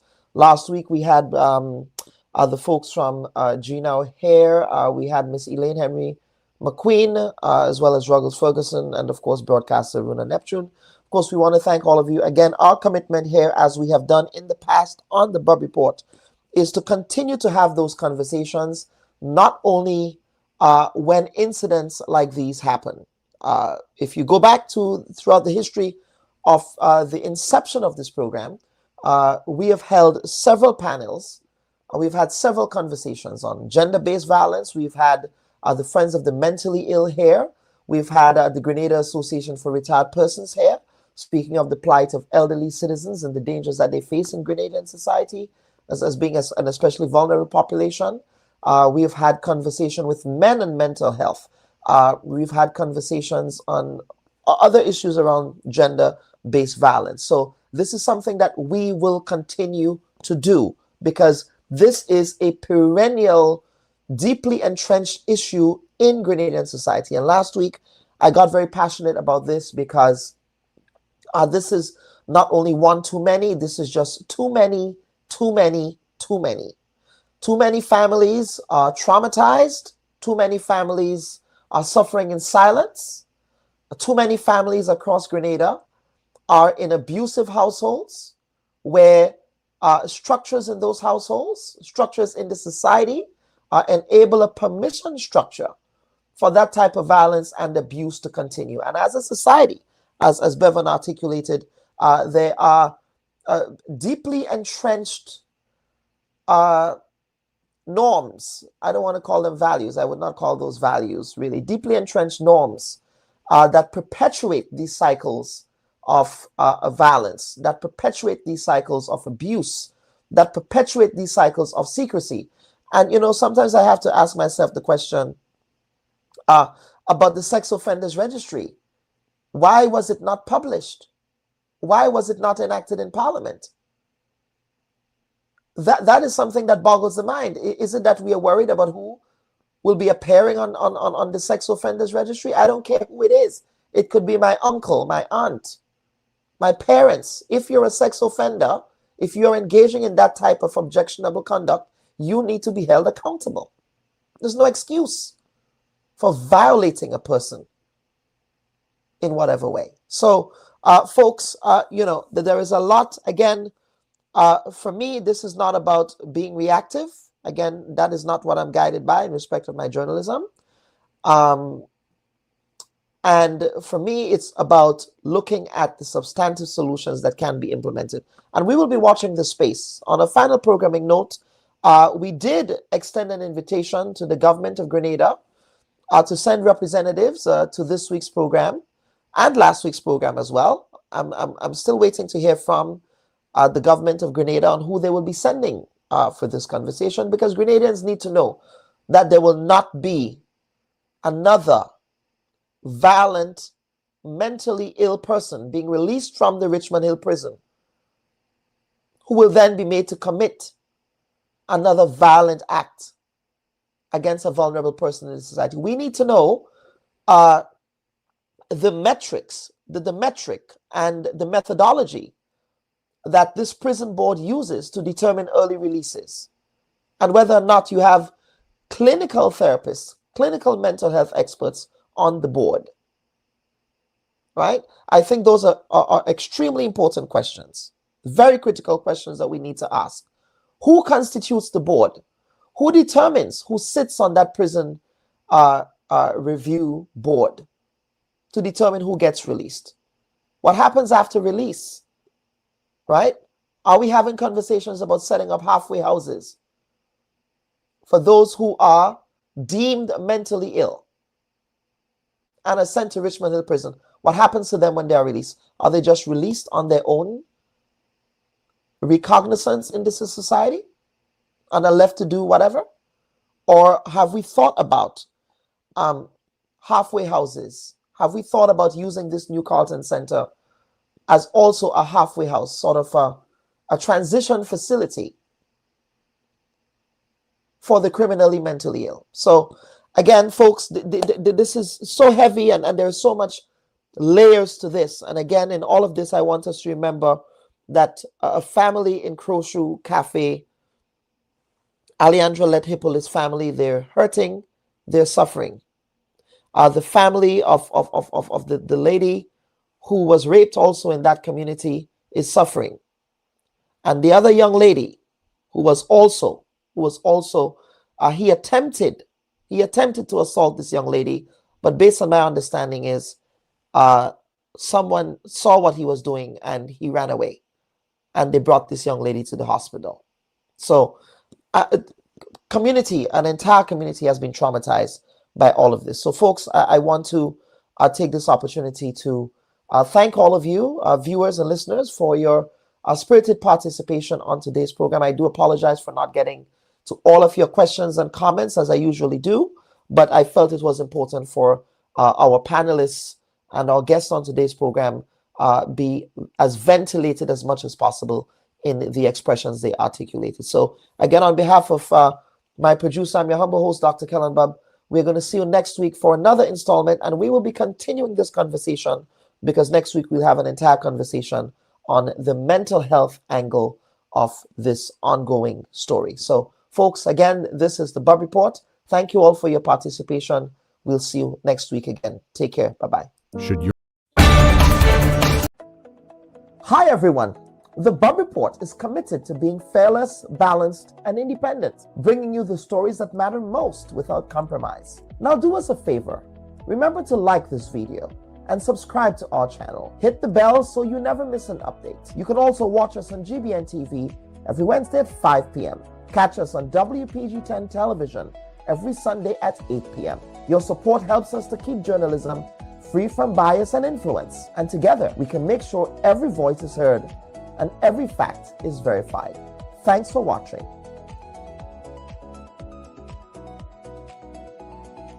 We seek the truth. Would you be handing your resignation to the Minister of Culture tomorrow, sir? No, I will not. The leader of the opposition, you have accused your government, sir, of using the Grenada Development Bank to facilitate the financing of personal loans for certain government ministers. The other side is in no position to talk about those issues, and I will leave it there. We discover new perspectives. You know his leadership style, and so many are saying, why are you coming now to talk about those issues? Now is the time to speak. You have the right to decide who will take over. And you met with Dr. Mitchell, and perhaps you might want to confirm what that meeting was about in your response. But Dr. Mitchell, like myself, are Grenadians. We ask the right questions. Why was there no report on the work done of the commission? And how is this new committee different from the commission that was initially established back in 2022? So who are these elements that are using you? I'm disappointed in my political leader. And why is that animating those political conversations now? This is a very interesting question. The Bubb Report with Dr. Kellan Bubb. Thought-provoking, truthful, unbiased, and truly original reporting.